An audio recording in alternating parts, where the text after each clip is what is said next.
closer than you think. It's not a tournament. It's what you don't see on TV. The cash is real. The stakes are high. They bet big. They win big. They lose big. High stakes live action poker. Live at the bike. Watch it live on the web or play it if you dare at the Bicycle Casino right here in Los Angeles. Hello, everyone. Welcome to Live at the Bike, brought to you by the Bicycle Casino in Los Angeles, California, the first and only webcast of real action cash game poker. My name's Bart. This is Ernie. It's Tuesday night, and we're doing 300 to 500 no limit hold'em. A lot of the normal faces are in the game, Dave. Yeah. This is actually our strongest game. Very well supported. The board for this game is intense. 30, 40 people. So let's get to it. Let's do it. I just want to let everybody know we are not that pale. We're wearing dark shirts. Right. Let's see. In seat 1, we've got Eric. Eric's a familiar face to Live at the Bikers. Seat 2, we've got Kyle. And Kyle, also a familiar face. Yep. Seat 3, never seen this guy before. I have no idea who he is. It's Gus. There he is. Seat 3, we've got Richard. Seat 4, sorry, Richard. Yep. And Richard's kind of incognito here. Look at that. Beard, glasses, hat. You can't even see the face. Seat 5, we've got Charles. Seat 6, we've got Francois. And Francois in there for 500. Seat 7, we've got David. And David's always a threat to mix it up. You never know which David you're going to get, huh? Seat 8, we've got Sylvester, also another guy who will mix it up on occasion. Absolutely.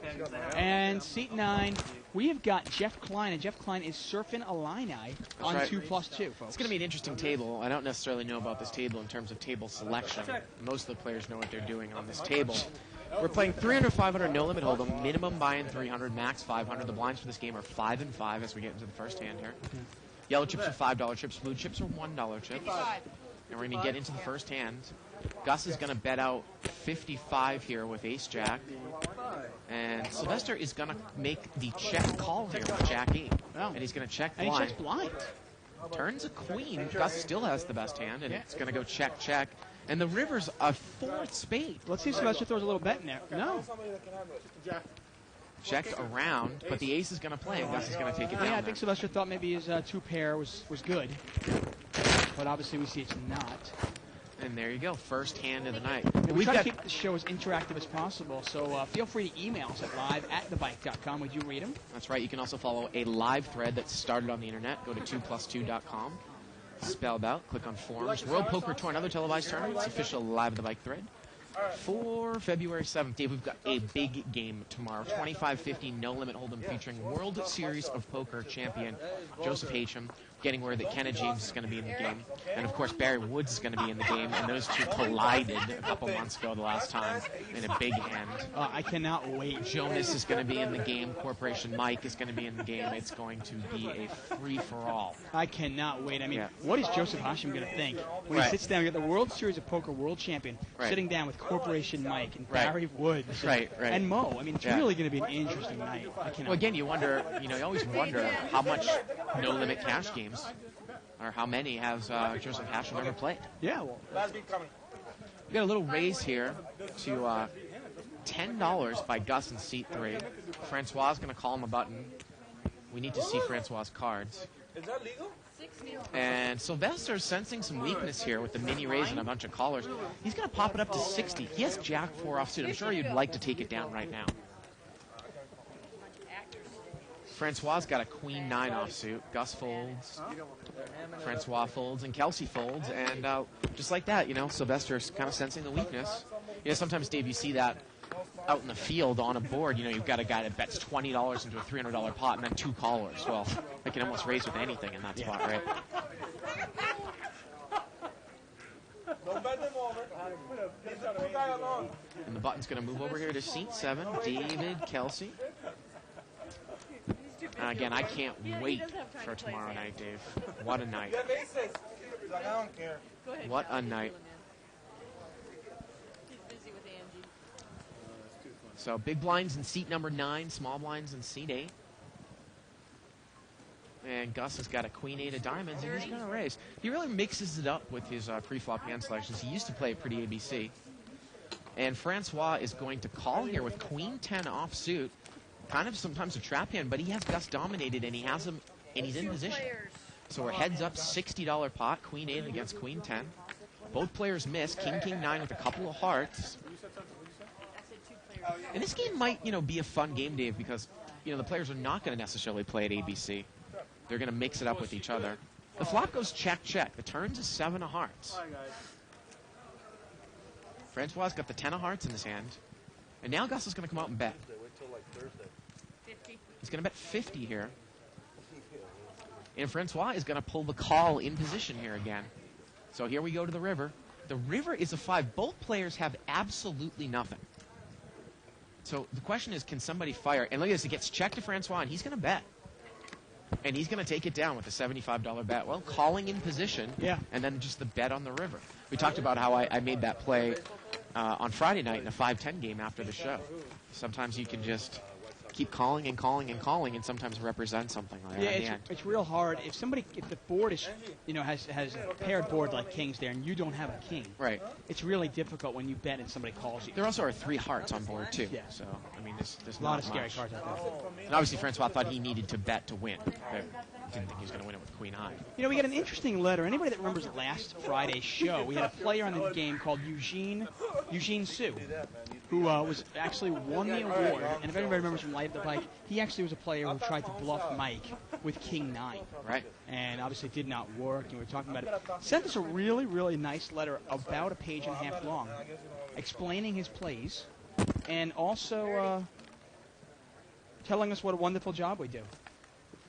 Maybe we can actually put this letter on the website. I'll talk to Eugene and see if he's okay with that. Well, Seed 8 is going to raise it up here on the button at 30. He's got Queen 9 of diamonds. Seed 5 made a limp and a call with King Queen offsuit. Tough hand to play out of position. Oh, look at this. Both players have top pair. Now, Sylvester might think he's good here, but Seed 5's got him out-kicked. Sylvester was the pre-flop raiser. Now, this is Charles, and Charles is pretty straightforward. And Charles bets. I mean, I'd be surprised if we see Charles bluff more than once all night. Well, the pot's about $60. It gets checked to Sylvester, I believe. Let's see what he's going to do here. He's hit top pair. And he is going to bet. Yeah, I'm not sure if Sylvester has enough money to get away from it. 75, yeah. If Charles just, makes the check raise all in, Sylvester's going to call. Yeah, I think you're right. And I don't know if Charles is going to get away from the hand just because Sylvester doesn't have that much money left. I mean, what else are you trying to hit with King Queen here, right? Well, you're not really that deep. Exactly. Yeah. You're going to call a raise to a guy that's only that deep with King Queen. Well, you would think that you're going to go in with it if you hit He the also queen. has the King of Clubs, and obviously the backdoor flush draw, and he moves all in. Yeah, he's going to check raise all in, and Sylvester's going to call. Well, Sylvester's got about 200 left. He's got 200 left, and he is going to call. Yeah, I was going to say, now if you put the guy in a bigger queen, can you get away from it? Turns at 10. Sylvester needs an offsuit 9 here, and it does not come, and that's going to be about a $600 pot.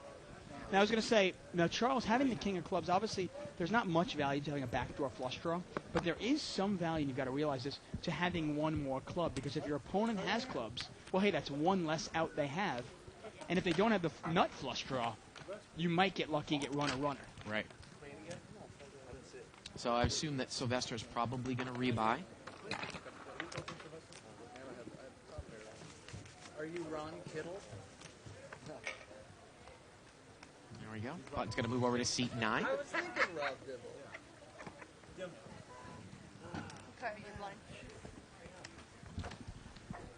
And David Kelsey, I think he shaved off his mustache from last week, didn't he?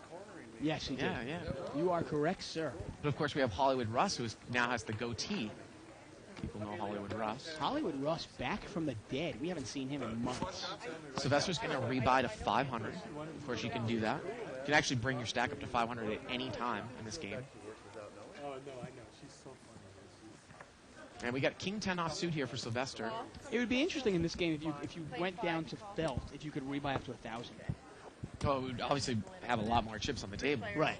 Sylvester limps in the cutoff with King 10, and he's going to see it heads up against the blinds. Ace 7 10. But look at Eric in seat 1. He's got Ace 7.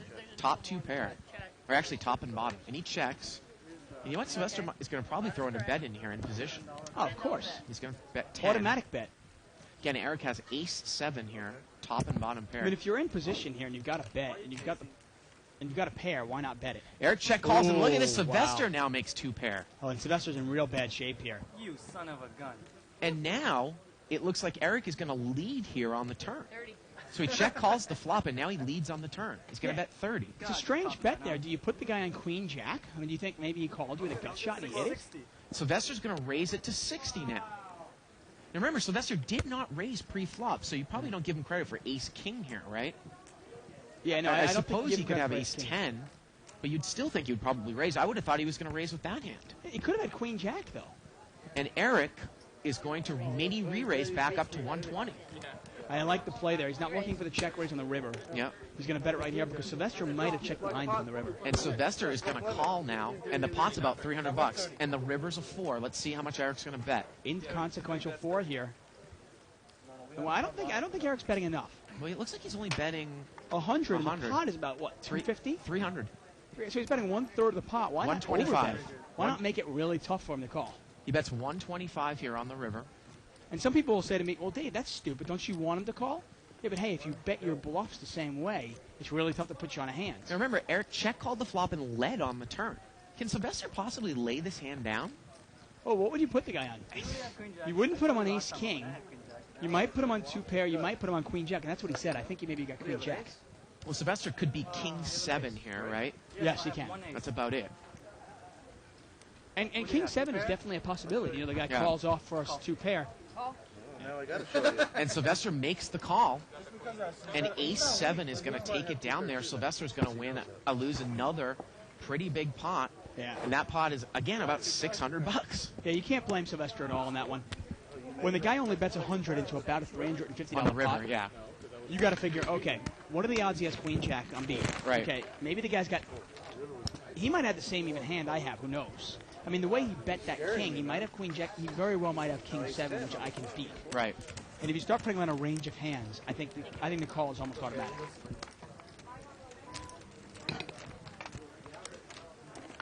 Again, you know, and I think that Sylvester raises that hand in the cutoff maybe 90% of the time, but he had just lost a big pot previous to that, you know, in the hand before.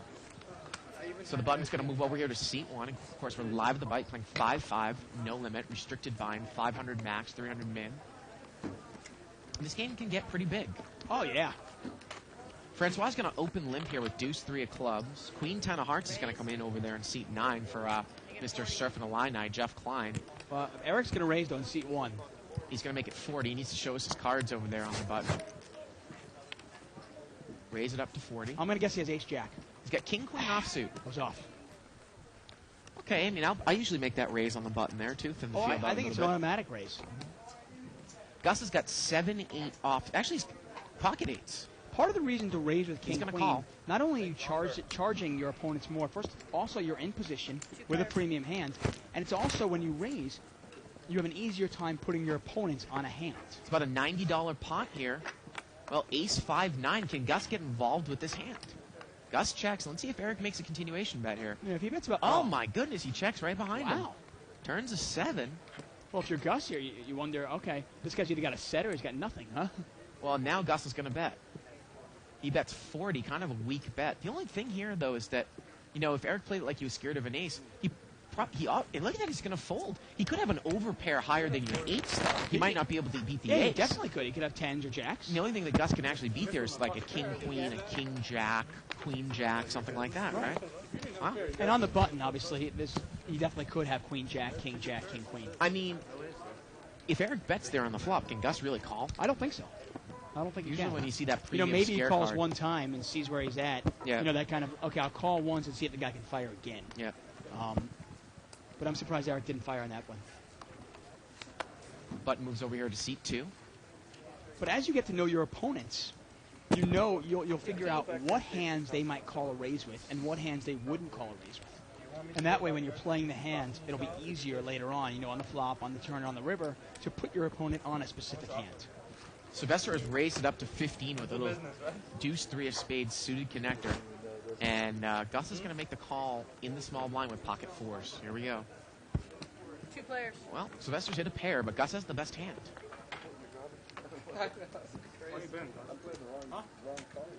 And again, Gus is going to test the water here. He's going to throw a $35 bet, and Sylvester calls.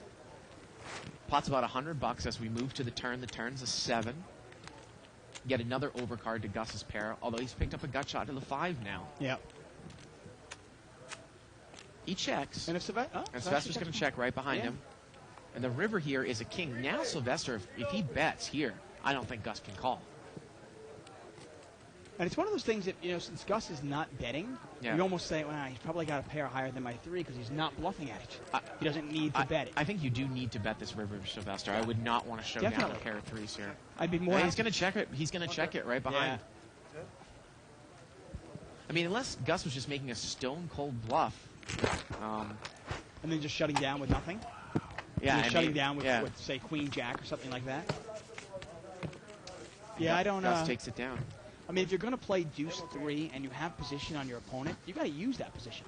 Sometimes you can also tell the strength of somebody's hand by the amount that they raise pre-flop. Now, Mo actually plays this way as well, Dave. He'll raise it to 20 or 30 in a 5-10 game with small pocket pair, suited connector, something like that. Don't you think Sylvester would have raised it more than 15 if he had something like aces or kings? Well, then he's going to raise to 15 again. This time he's got king, queen off suit. Yeah, but how hard would it be to play it like you had king 10, say? Eric is you flop top pair, and now you got 2 pair, and you're going to bet it. And Eric needs to show us his cards again over there in seat 1. 5 players. And we're going to see 5-way action here. $15, huh? Eric's got pocket 4s. Ace, ace, 6 here. Let's see if Francois leads here with 7s. And he is going to lead. Nobody has an ace. He has the best hand. 40. He's going to bet 40. Couple clubs out there. Richard's got a flush draw over in seat 4. Now, can you play this tricky? Well, he's just going to get away from it. He's out of position, it looked like. Nothing wrong with that. Yep. Nothing wrong with just getting away from them. I thought for a second that he was on the button. Yeah. I don't mind that lay down at all. Some people go, well, you got to pick your, you got to stand your ground and you got to fight for it. Well, I always say pick your spots. Well, he's out of position. It's a different story if he's on the button. On the button, I might call there or I might raise. You never know. Position's huge, obviously, with that hand. The problem is, Francois is a pretty good player. Yeah. And you're just wondering, Francois would bet his ace there. He also would bet his 7s there. And it's hard to put him on a hand. And if he has an ace, do you really want to go for a flush? 300 more on 8. You might get some reverse implied odds there. Sylvester is rebought here for 300, and he's going to limp in with a jack-9 of hearts. 20. $20 raise here by Gus. He's got 5-3 offsuit. Gus likes to do those little mini raises, huh? Oh, they're going to. Because they think we're a bunch of spoiled brats. And here we go. Jack-9, pocket 6s, and 3-5. Ace-Queen 7 here. And let's see if Gus can bet here and take it down. Well, whoever bets this is going to take it down. Obviously, Francois has the best hand right now. Well, look at Sylvester. He's reaching for chips here. And again, I think you're going to see some play in this game because all the players are pretty good. 40. You might not just play it straight up. Well, Gus no longer plays just ABC. Right. We've seen him over the last month and a half or so really mix it up. Right. And Sylvester's going to come out and bet 40 here into the board. I was about to ask him, and they put 300 more on it. Thank you. That answered my question.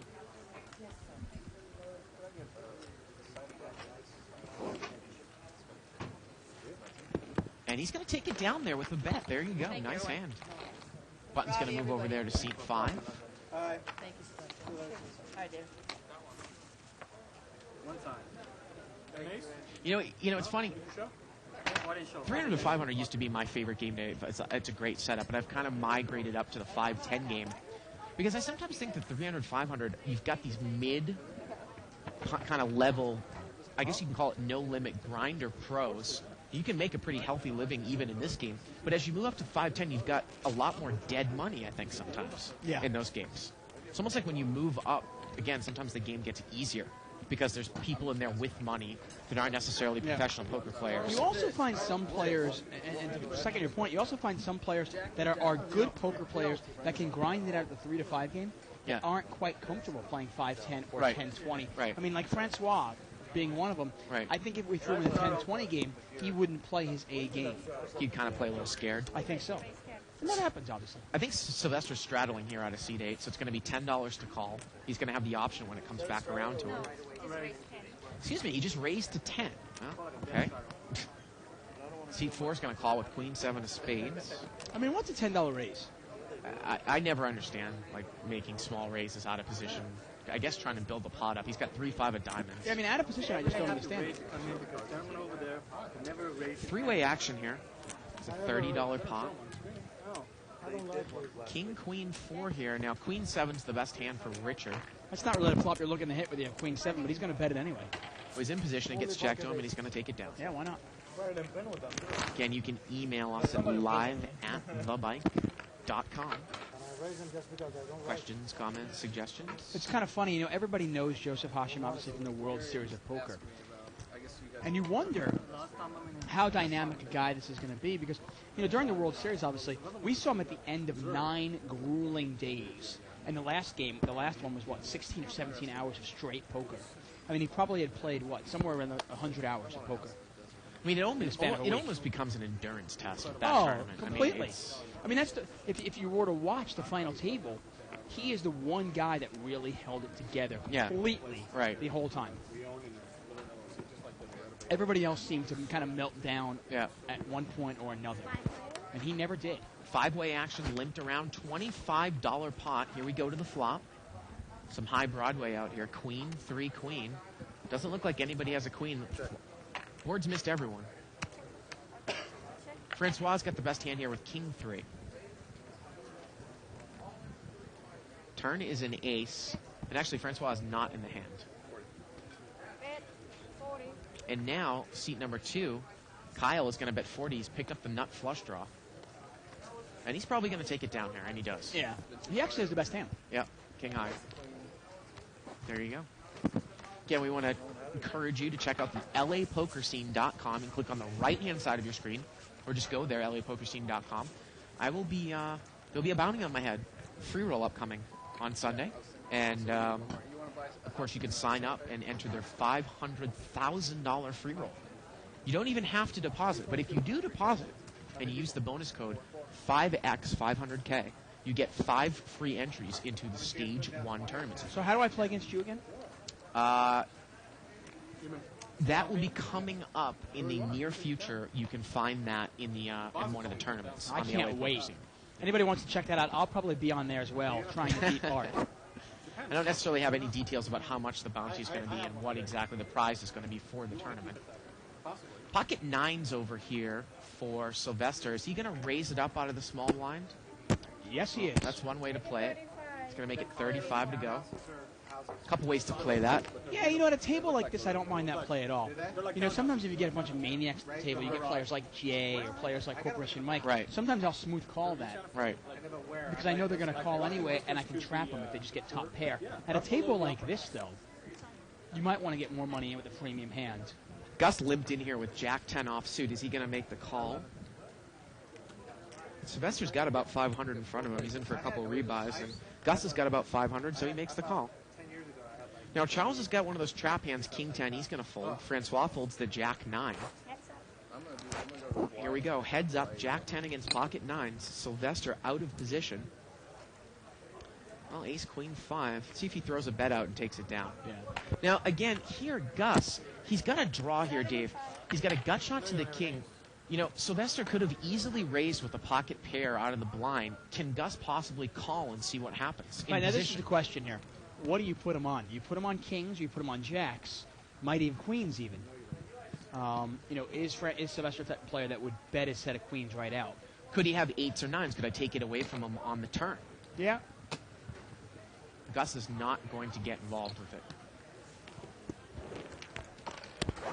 Again, I'm often a fan of, any type of draw, and maybe somebody's raised out of the blind, and, maybe they're not the type of person that's going to raise with ace, queen, or ace, king out of the blind. Like a jacks? If an ace comes up, I can... Were they good?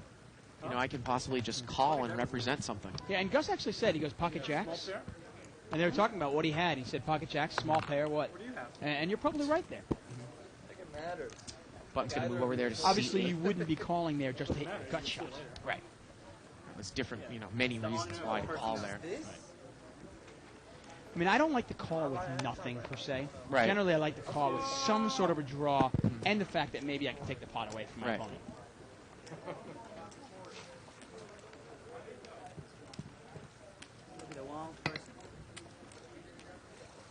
Limp here, and David Kelsey's going to raise it up from the button.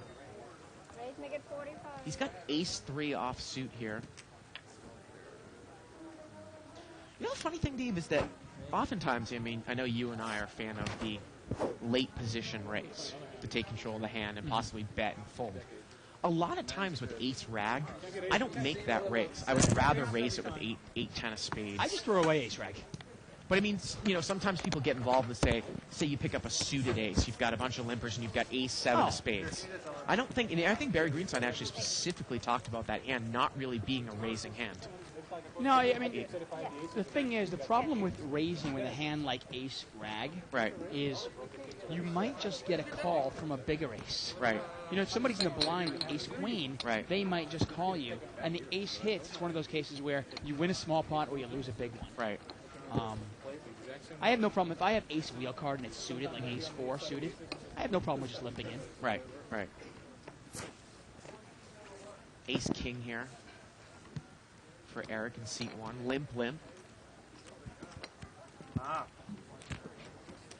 make it 45.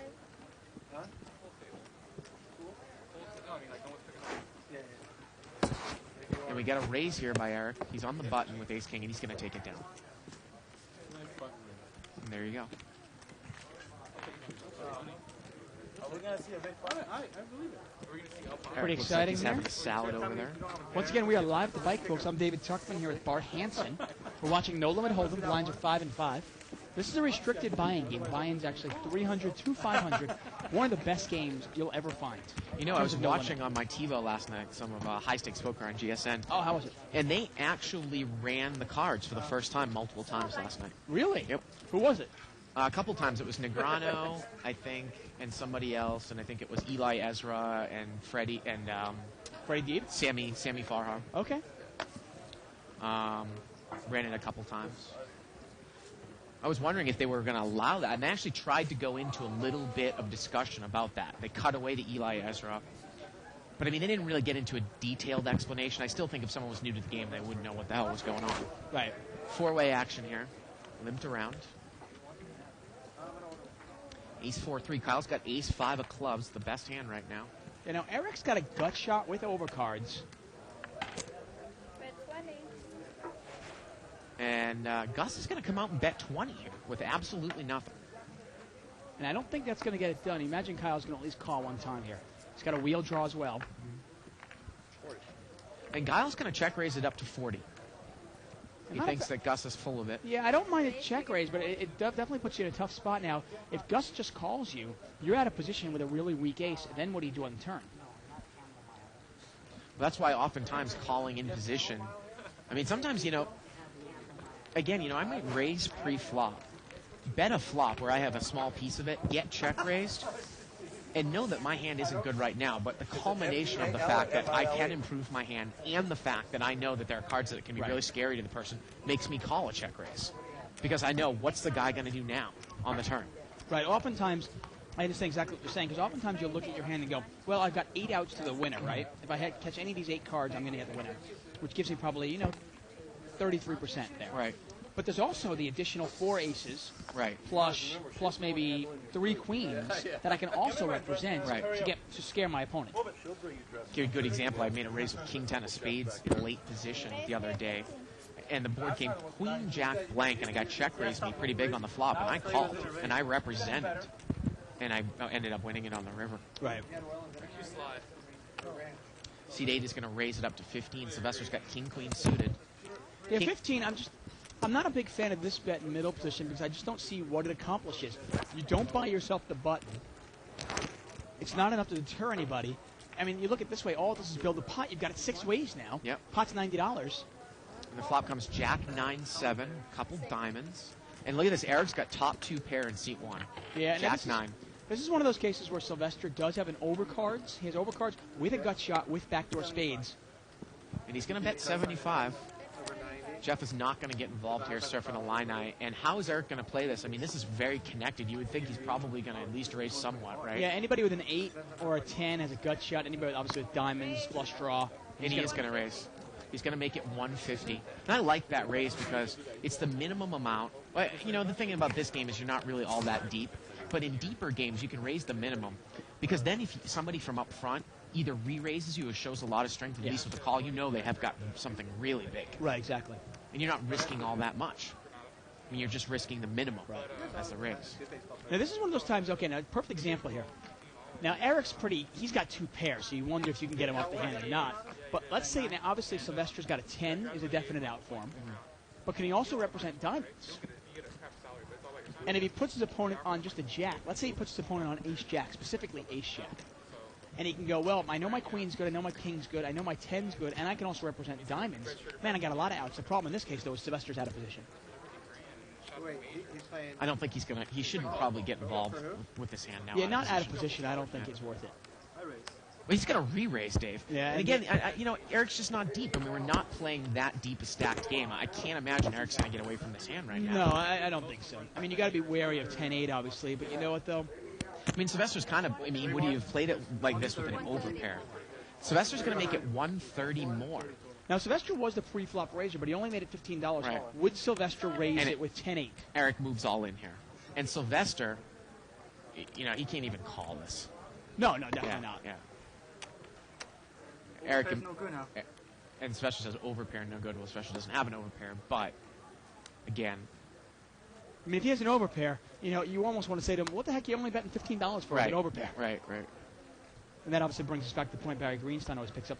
Raise the same amount every time you raise.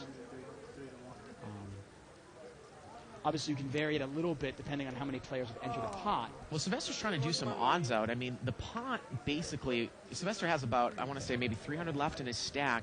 So when the guy moves all in, I mean, basically the pot is about, I want to say, about 700, 300 for him to call. He's getting about 2 at this to point, 1. though, can you put your overcards as good? I mean, do you think he would make this move with just a jack?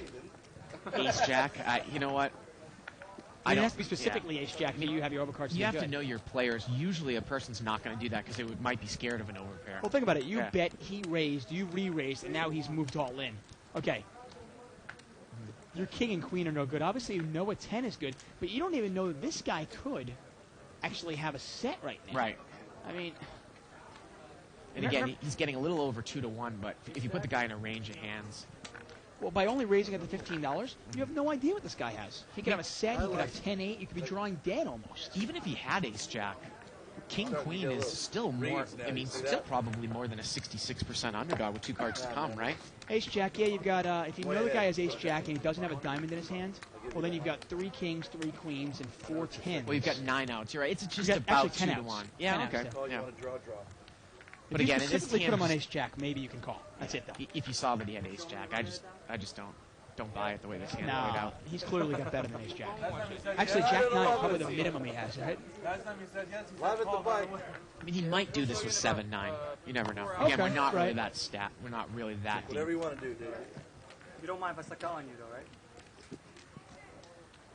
And again, I have a lot of respect for Sylvester's game. But I've seen him make calls like this where they don't warrant it. He tends to gamble it up for some weird reason. Yeah, well, he's got...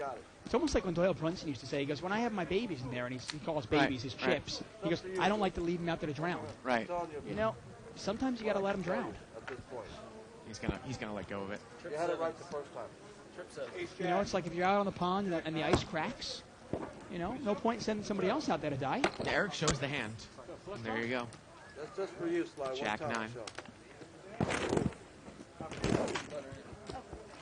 got what? I have a hand to call. Oh, yeah, absolutely. I can't let you draw. Again, you can email us live@thebite.com. Questions, comments, suggestions. And now the way that Eric played that hand, you probably would not put him on... You'd almost put him on a set or 2 pair because it seemed like he was a little afraid of a straight or the flush. And again, you can tell how the game becomes more complex if you're deeper. Now, sometimes you can be deep enough in this game where you can make a move, a raise, and a re-raise and still have a decision. But say you were in the 10-20 game or the 5-10 game, Dave, well, it becomes a lot more when you guys still have 10 times the pot left in your stack. Of course. I mean, you can even make the argument sometimes if you've got king-queen in that case, if you're really, really deep and you're in a 10-20 game, you can even make that call for a gut shot. If you know the guy's got a big hand, you know he can't get it away. It's still pretty difficult to do that out of position. Of course it is. But, I mean, obviously, the biggest hand, you won. You know, You know what you need to be doing? you hit a gut shot. Right. And obviously the implied odds were huge. 35. Raise here on the button, $25. He's got 6-5 of spades, Before you big blind. and that is Richard. Before you big blind. Eric is going to make the call here. We need to see his cards.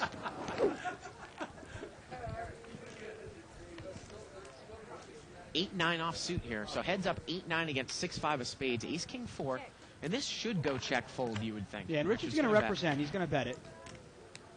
45. And Eric can't call this. And that's the power of raising in position. Yep. As long as your opponent misses the flop, you can usually represent and take it away. You know, it's funny, I was playing with Richard in the 500 game, I think about a week ago. Yeah. And he was like, "What's that table over there?" And I was telling him about the live at the bike. And he had no idea. He thought, he was like, "You mean people actually watch that? You mean there are commentators? You can see the cards?" And he was absolutely amazed by it. So, and now he's on the show. So there you go. Yeah, spread the word, folks. Yep. If you like the show, tell your friends about it. Tell the people you play poker with. I think he was actually in the 2040 game a little bit last night. That was fun to get that game down, too. I hope we can do that again. Maybe even the 30-60 game is a really wild game. I'd love to get that game here on a Monday night. Yeah. Yeah. I mean, once in a while we'll even get hey, if you're playing a home game on one of these weekends, Yeah. send us an email and we'll do a little shout out to you. Gus is going to make a little raise here. He's going to make it 20 to go. He's got king 10 of hearts. David Kelsey's going to call out of position with queen 10. Out of position. Sylvester calls with king 9. Yeah, I don't, you know, I tell you, in no limit, defending blinds, I never do it. I could care less. well, about so there's a lot of high Broadway. I wouldn't be surprised if everybody missed here on the flop. And you're right. And everybody does. You know, it's funny. People say, Bart, I went back and I watched you in the archives, and boy, I thought you were just making moves. I didn't realize that you had good hands every time you entered a pot, and every time you played. I understand why these guys are mixing up, but why would you be in there in the small blind with queen 10 and king 9? Yeah. It doesn't make any sense to me. Especially king 9 offsuit, queen 10 offsuit. Yeah. Queen 10 a little more connected.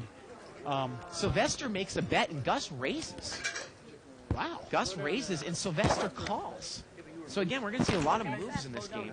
Well, you wonder if what Sylvester's table image is right now. Turns a jack, Well, it doesn't change anything. And Gus has got the best hand with a 10 high. but it goes King check, 10. check.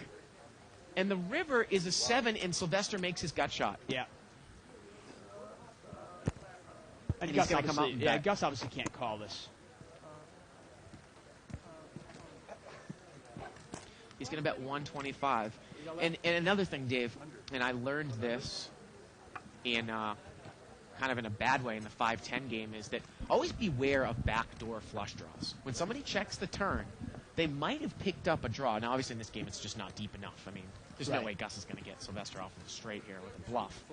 But you've got to always be aware of those backdoor flushes coming, He definitely does. especially when somebody checks the turn and might have picked up a flush draw. Sometimes if you hit your backdoor draw, you can even overbet the pot because your opponent hasn't seen it. And if your opponent doesn't see it and they think they have the nuts, well, hey, you might get paid off. Yep.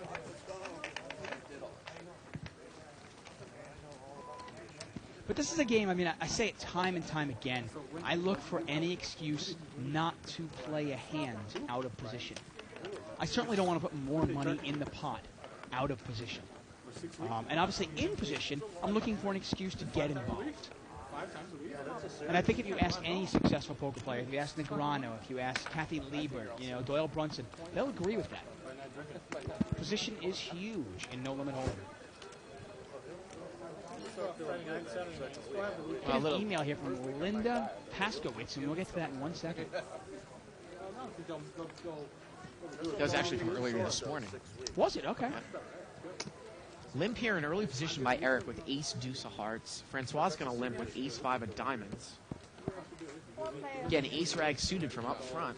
Kind of difficult to play. Four-way action limped around. Queen 10-5 here. Everybody's missed this. Francois got bottom pair. And so does Jeff. Got a free ride in the blind. Bet 20. Gets checked over to Francois, and he's going to bet with ace 5. And Jeff is not going to get involved yet. And Francois is going to Nice take it bet down. by Francois there. He had the best hand. Yeah, and he's also got position. And by betting that, you might get somebody off a weak 10. Let's say somebody's in there, in the blind with 10 blank. You get him off that hand. Funny thing is that Francois actually dealt over in the blackjack section, and now he's giving it a go, playing full time. Yeah, he told me he took about a 2-month leave of absence, and he's going to try to be a professional poker player and see how it works out. Well, I mean, I think he's a pretty good player. I respect his game. He's not the type of guy that has a target on his head like some people do. Yeah. People that you want to go after at the table. No, I wish him all the best. He's a really nice guy. And you and I both know, obviously, beating the game 1 day, 2 days, even for a couple of weeks is one thing. Beating it in the long term, keeping your emotional balance steady, is obviously a whole other thing entirely. Gus has got pocket aces. He's going to make it 25 to go. Why can't you let me raise? Now, Sylvester's got 6-5 offsuit on the button. He's going to make the call. Kind of a lot of small pre-flop raising. I mean, here Gus makes it 25, and that's with aces. Okay. We're heads up aces against 6-5 offsuit on the button in seat 8. Flop comes king, 7, deuce. Yeah, David not in the hand with king 5. And look at this, Gus checks, and Sylvester checks right behind him. Wow. Turns an ace. Well, Now- Sylvester's drawing dead. Gus tried to play it a little cagey on the flop. Here, I can eat it right here. What happened? You don't want to play? You wonder if he's going to check one more time and let Sylvester take a shot at it. No. Now he's going to bet. That's enough. What's That's that? enough. That's enough. At 45. He's going to bet 45, and Sylvester is not going to get involved. Anytime pre-flop raiser checks, I know they're a solid player. What I mean by that is, they raise. Look at that River Cam show, the 4th ace. Gus would have made quads. Anytime pre-flop raiser does not bet on a flop, it sometimes seems a little fishy, except if it's a passive player. Oftentimes you'll see people, you can almost call them with any 2 cards because, if they've got pocket jacks and the flop comes with an ace, they'll just check. Yeah. I mean, they might just check. I mean, it definitely does kind of raise your eyebrow. I mean, when I'm looking for a good player and I'm trying to find players that I want to play against, it's always strange also if somebody raises in position and it gets it heads up and then doesn't bet a flop. You kind of go, wait a second, what is this guy doing? Look at this, Kyle's got aces this time. Oh, they're moving around. That's seat 2, by the way, folks. And Kelsey's going to raise it up here out of seat 7. King 4 offsuit. He's going to make it 35. This is a pure kind of steal late in position, huh? And Sylvester is going to call him with 5-10 of clubs.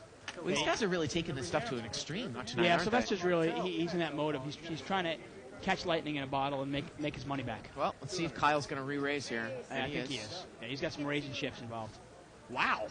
200. Wow, that's a big raise. And fold here. Yep. There you go. 200? Against your pocket ace. Man. And the other thing, too, I mean, I saw this with David Kelsey a little bit. We always preach the raise in position, but the cards have to have of some value. I don't play King 4 offsuit for a raise in the cutoff. Well, you got to realize that if you're raising with a hand like that, Yeah. you're basically setting yourself up to bluff. There's no, I mean, There's unless- just nothing, yeah. Yeah, I mean, if I'm raising with 4-5, Right. there are some kind of hands I can. You can pick up a lot of draws. You can make calls and raises in position with your draws. Big little. I just don't. Yeah. I hate big little. And when I say big little, I mean obviously King 4, Jack 3, Queen 6. I mean those hands just have no value, even suited. Well, Sylvester's got ace king of clubs. Raise, make it 30. Kelsey's going to raise to 30 with 3-4 spades, and Sylvester just calls. Yeah. King 9 of diamonds over here for the button. He's going to make the call. King 9, vastly overrated hands. What?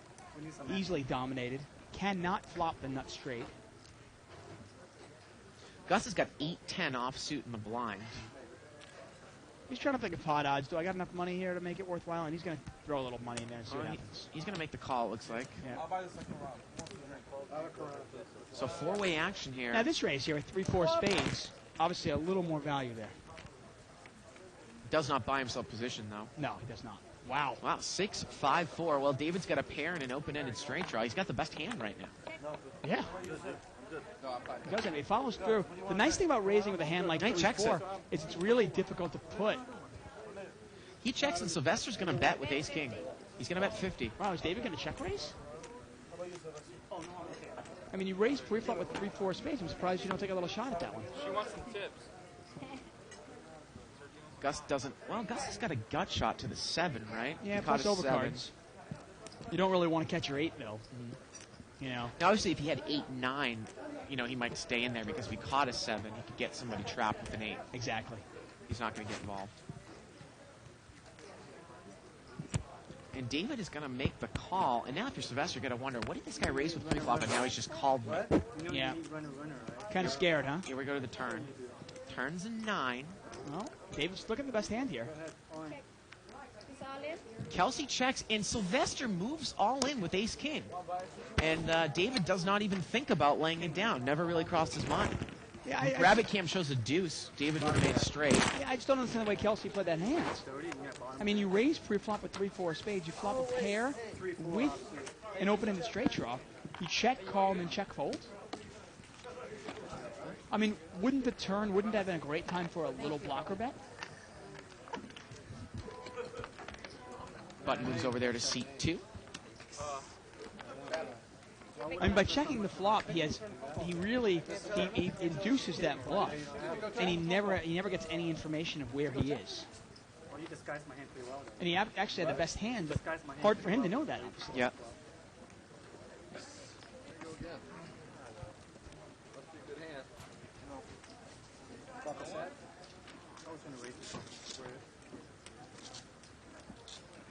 The other funny thing about last night's show was on High Stakes Poker, Todd Brunson called Sheiky an idiot. Raise 20. Sean? Yeah. Sean Shaken? Yeah. Gus is going to make it 20 out of the small blind with King Jack of clubs here. And we're going to see a couple callers. He's just going to build the pot out of position. And here we go. Three-way action. 9-8-5 with a couple of diamonds. And again, I wonder, do these guys play like this all the time, or are they just mixing it up because it's live at the bike? Yeah, I'm not sure. I mean, obviously, we can only judge it by this. Well, I mean, I respect Gus's game, but he's doing a lot of the things that we preach not to do. Every single hand.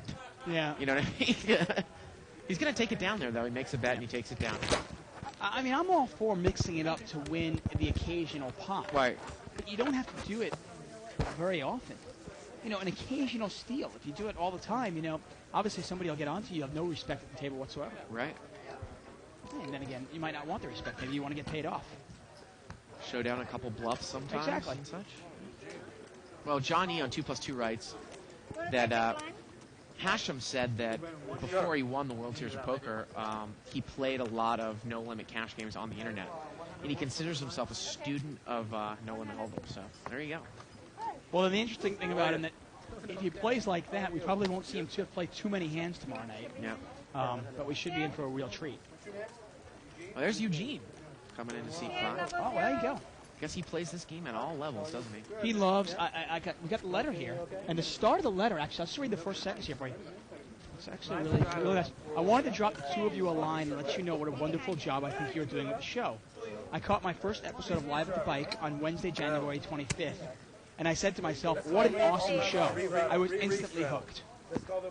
And he obviously loves playing it and loves watching it. Eric's going to raise here out of seat 1. He's got ace-king offsuit. Now, surfing a line that's got a suited 8-7 of diamonds, and he's going to take this heads up out of position here against Eric. King 9-7 here. Well, Jeff has flopped the pair, but Eric's got top pair. 2 hearts. Sylvester's not in the hand. And Jeff is going to come out and bet here. 70. He's going to bet 70. And Eric instantly raises it up to 140. And Eric, he does play it pretty ABC. He might, I don't necessarily know if I think Eric would raise with queens there, and Jeff knows he's beaten immediately, throws it away. Now, obviously, we know these players, but I'm gonna throw something at you tonight. Something I want to try to do in these shows. Now, if I was sitting down at this table, and obviously we get to see their cards, so obviously we're privy to more information than most people at the game. But if you look around the table here, okay, you got Eric in seat 1. He's a player that he's somewhat passive, right? Right. If he bets, he usually has it. If he raises you, he's probably going to have it. Right, exactly. Kyle, obviously another player who's playing it pretty tight, okay? Right. If he's raising, he's probably got it, right? Gus right away, that we can see right away that Gus mixes it up. He's bluffing, he's doing all sorts of things with it. Richard now in seat 4. He's been real selective, right? He might be the kind of player that I don't really want to get involved with in a game like this. I mean, I'm not sure, but he might be one of the most solid players at this table. Seat 7's going to raise here to 30. That is David Kelsey. Again here, Dave, he's raised under the gun, 8-5 a close. I was gonna call. And again, I wonder, are they just mixing it up for the camera? Francois is going to call heads up 7-8 off suit, and he has David dominated. And the flop comes 9-7-4. David's got a straight draw, and Francois got middle pair, and Francois bets right into it. Yeah. David's only got a gut shot here. He needs a 6. Obviously, his 8 is no good. It looks like he's raising. He's going to raise with his draw in position. He makes it 65 to go. And Francois might lay the hand down. We'll see. Well, you're not in there with he's going to make the call. There you Wow. go. I was going to say, you're not in there with 8-7 to catch that kind of flop, are you? Pot's about 170. Let's see what's going to happen here on the turn. Francois checked blind. Turns a queen.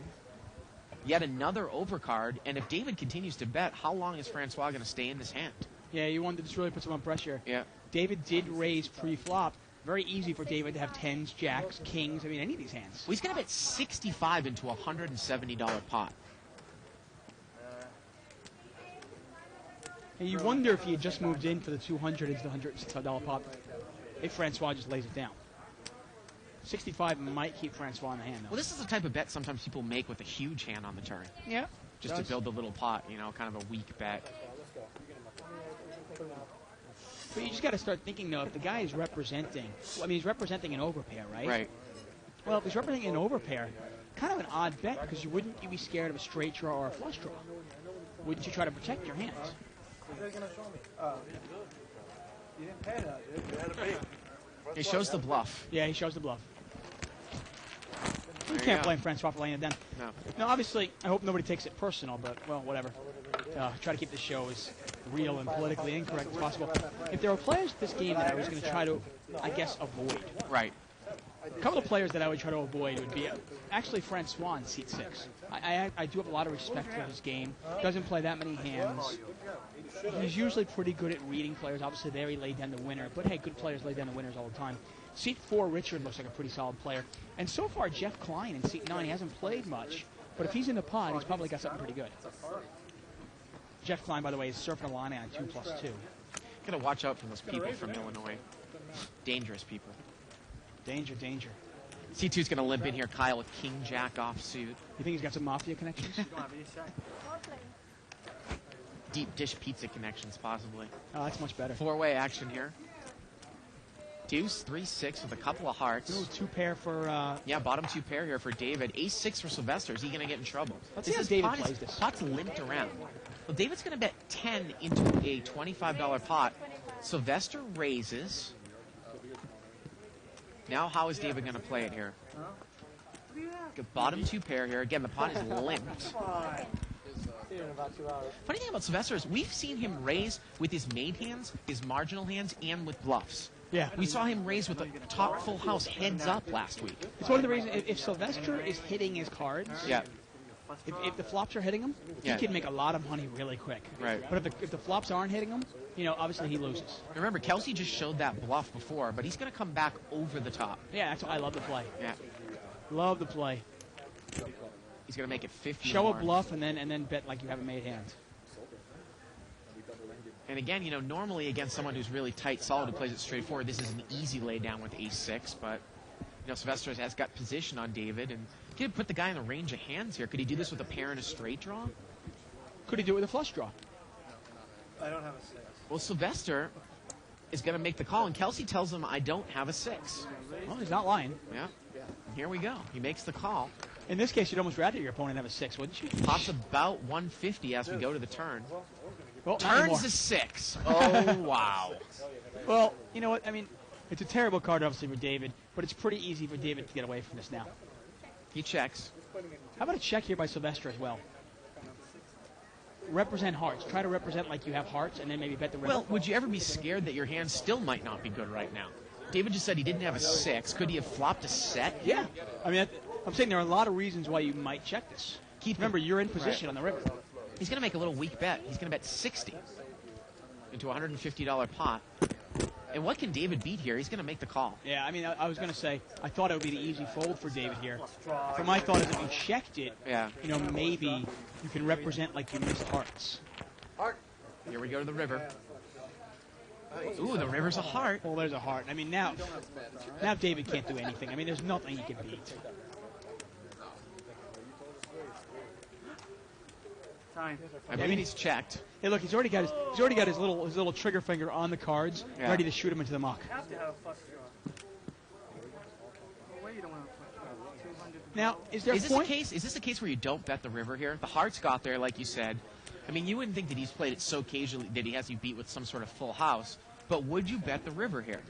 Well, I mean, do you think maybe he has? Is there any possibility he has a 6? Or I mean, It'd be he pretty actually said he unlikely. didn't have a 6. Right. So pretty unlikely, obviously. I mean, why would he shut down on the turn and just check call if he had something like 6-4 or 6-5? Wouldn't that strengthen his hand on the turn? Yeah, I mean, Yeah. I'm trying to think of a hand that he would play strong. I mean, it kind of screams 2 pair, doesn't it? It kind of screams deuce 3. Oh, Sylvester's going to make the bet. I didn't bet you. Yeah, hold on. Hold on. Don't And Kelsey said, I call. my fault. Distracted your action. $10 more.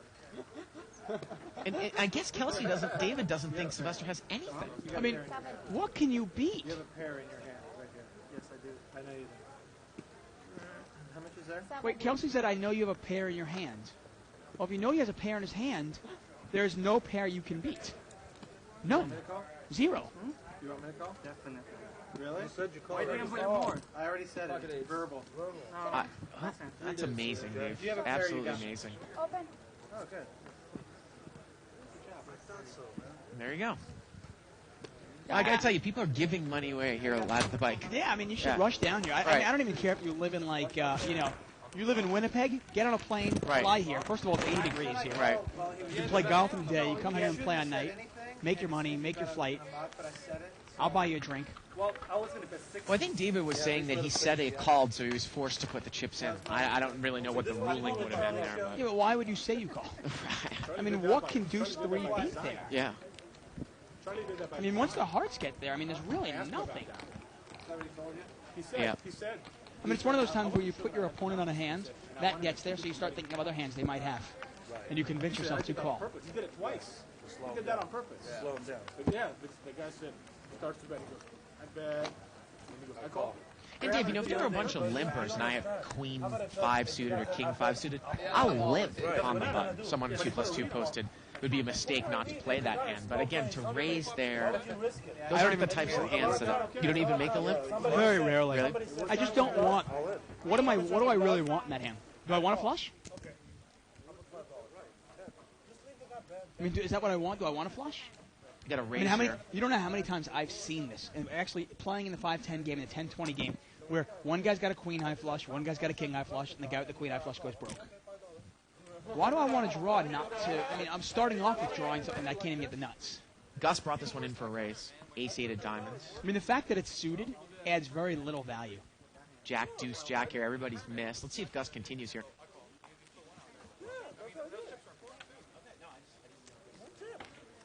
I mean, I guess king little suited has a little more value than queen little suited, but still, though, I mean, I just. This one gets checked around. The turn's a deuce. David Kelsey's got the best hand here with pocket 6s. Chances of you having And now, can he get Gus to pay him off, though? That's the question. Now, David, the way he's been playing, I imagine Gus will pay him off with an ace. Think so? Well, he's Might. going to check. And Sylvester might come out and bet the ace here. He's going to bet 20. You might even get a. No, Oh, Gus is not going to get He's involved. not going to get involved with it.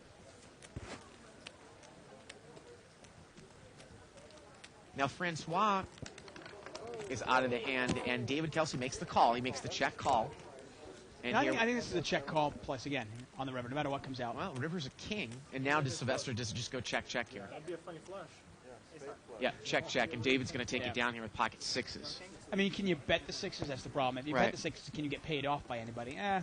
Right. Somebody might argue that you get paid off by an ace, but I don't know. Yep. I don't know. I mean, I'm trying to think of, like, if I've got queen 5 suited on the button, So you said that you do. I know I've got the power position. Yeah, I know I can take it away. But I'd like to be in there where there's some sort of flop that I'm rooting for, and I just don't know what I'm rooting for if I have queen 5. Short of queen 5. Right. But I mean, hey, any 2 cards I can flop a full house with, right? Easiest way I can explain it is that I button moves over I mean, if here I'm going to to make that C7. argument, why not play 7 deuce? You know, I just don't know. I mean, queen 5, okay, so I flop a flush. Do I really want to take a lot of heat with that flush, though? You know what I mean? Let's say you have queen 5 suited. The flop comes out 3 hearts, and you've got the queen high flush. And a guy bets into you, and you raise him because you like to play your hands fast. And the guy re-raises you right away. Yeah. And he's a pretty, he's a pretty good player, but you think there's a chance he might have you beat. And he's deep and you're deep. Yeah, but the other thing can be said, then why do you play suited connectors? Just for their straight value? I mean, what if you get a 5 high flush with 4 or 5 of diamonds and you make it, you're going to play that defensively? Well, that's what I'm saying. There's added value to that. Queen 5 suited, 7, 8, there are other things I can look to hit. I can hit a straight. Also, I mean, in terms of being connected, if the flop comes out, say, 7, 7, 3, it's more likely that my 8, 7 is good than if the flop comes out. If I have queen 5 and the flop comes out queen, queen, deuce, there's a bigger chance that my kickers, I'm getting killed in that hand. Somebody might have queen, jack, or king, queen. Kelsey raised it there on the button. Ace, king suited takes it down. No flop. What type of recurrence have you guys averaged? Button's going to move over there to seat 8. We're 1/3 of the way done here, Dave. That means that we're 1/3 of the way till tomorrow's show. Yeah, there you go. I'd love somebody to email me or write on 2+2 and give me a compelling reason to play a hand like queens 5 suited on the button. King 10 of hearts here. Seat 4 is going to open here for 20. Again, this is probably the first time we've seen him raise all night. And David Kelsey calls with ace 4 of diamonds here in late position. Well, he's got position on him. 4-way action. 10-7 deuce, and we got a 6-4 clubs here for seat 8. That's Sylvester. Now, this is Richard. So far, I'm impressed with his game. I'd like to see how he plays it. Well, Richard's got top pair, and he's going to bet. He's going to bet 55. And he was the pre-flop raiser, right? That's right. And Sylvester has announced raise. That usually represents strength, I think, when somebody announces raise. He's going to make it 155. You know, and the funny thing here, though, like you said, you were pointing out about players that you want to go after. You know, Richard probably here has an overpair or at least king 10 or ace 10. He makes the call. Yeah. And the pot's about $360 now. Here we go to the turn. Oh, the turn's a club. Sylvester makes it. Yeah. Richard's in bad shape here. He'll need a 10 or a deuce on the river to win this. Richard checks. Seriously, it's true though. Now, Sylvester's probably happy the club came out, but with a paired board, you got to be a little more cautious. And he is going to bet, looks like $105? $105? That's a good guess. 85. 85, okay. And now for Richard, out of position against a guy that's been basically doing this with anything. Yeah, And he's and- going to make the call. You know, it's funny. Against anybody else, I think Richard probably lays this down. But against Sylvester, Well, Sylvester Richard- could have nothing. Hit a deuce or a 10. Oh, the Wow. river's an 8. It's a 4th club. Wow. Unbelievable. And you imagine if Richard checks it, Sylvester certainly can't bet it, can he? No, I don't think so. And he's asking Sylvester how much he has. And Sylvester has about 400 left. The pot right now is about 500. And the question here is, if Richard throws in, say, a $300 or $400 bet, can Sylvester call? No, he's just going to check it. Sylvester's I'm really, not gonna bet I'm really this, is he? surprised that. No. I think he's going to check. I mean, unless he thinks he needs to get off get a 9 of clubs out. I'm trying to think of or maybe Yeah, a jack I- of clubs. Oh, wait a minute. Excuse me. Seat No. 4 moved all in, Dave. There we go. I Seat 4 moved all in. wow. We didn't get word from that from the table, but seat 4 moved all in. And this is, it's so easy for us, obviously, to tell Sylvester to call. Right. But, man, this is a tough play because you think about it. The guy called me on the flop when I raised it to 150. I bet 85 on the turn. He called me again. You would think he might have had a pair or an overpair with a high club, maybe like aces, 2 black aces or something like that, right? Yeah, I mean, you would think of anything. You can't beat any. If the guy had pocket jacks with a jack of clubs, you can't beat that. Well, now the issue is the pot's 500, and Sylvester has 400 left. Would he bet this much with the ace of clubs? Well, yeah. Well, this is the question I throw for you. He might bet this much with the ace of clubs. He might also bet this with a full house. Remember, he Right. could have had a set Right. and looked to trap. I mean, we've seen a lot of players play it that way, where I'll play it slow till the river. Right. Now the question is, though, is if the guy doesn't have the ace of clubs and he doesn't have a full house, would he bet that much with, say, the queen of clubs? Let's say he had 2 black queens. Right. might he just check and hope to just check it down? Or with the Queen king of clubs, for that matter. Yeah, I mean, if you don't have the nuts, pretty much, sometimes we don't see people betting like this. Well, again, though, you said, you might not get involved with this guy. Yeah. In seat 4. And he's made an incredible play here on the river. Yeah, I mean, regardless of what Sylvester does here, I do like the play by Richard. It's a $900 pot, $400 for Sylvester to call. Yeah, and the bet looks like he has something. I mean, you're not sure. But if you're playing against this guy, you almost can figure, okay, this guy's either got a full house, he's got the ace of clubs, or he's got nothing. There's nothing else he would bet this much. At least I don't think he would. And again, he's basically betting a little under the size of the pot because Sylvester doesn't have that much. So it's not necessarily a gross overbet. He's No, not at betting all. $400 into a $500 pot. He's betting 80% of the pot Right. with what might be the nuts. Obviously, we see it's not. Really interesting play here. Yeah, there's a shot of Richard. Yeah. There's a look at a bluffer here. He obviously does not want to call. Sylvester's taking a long time here. He obviously knows that one pair is not good.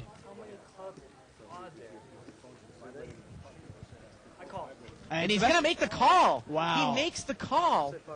And he's going to take it down there with the club. Wow. Yeah, nice call. Now, the only thing that Richard did, I was going to say this, and I'll just draw you. I like Richard's instincts. I like his play.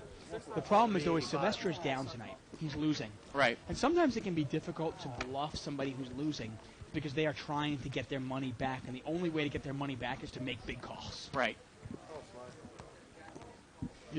Oftentimes it's a lot easier. Let's say you see a guy.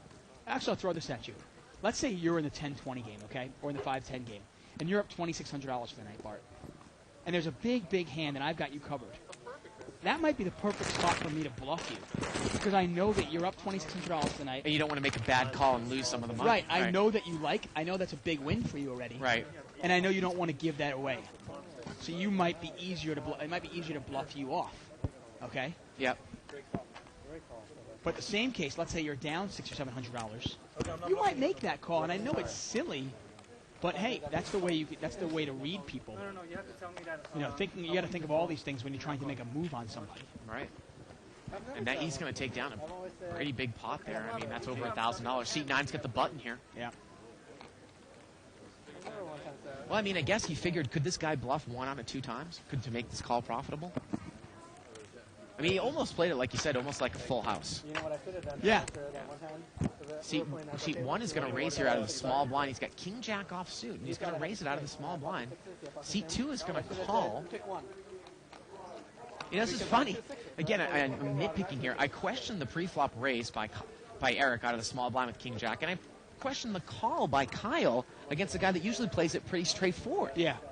Eric's only played about 3 hands And all night. Francois going to call in the field with queen 10. Well, he's got position on 2 players that are somewhat predictable, Ace, and I think 8, that's 6 what here. he's playing.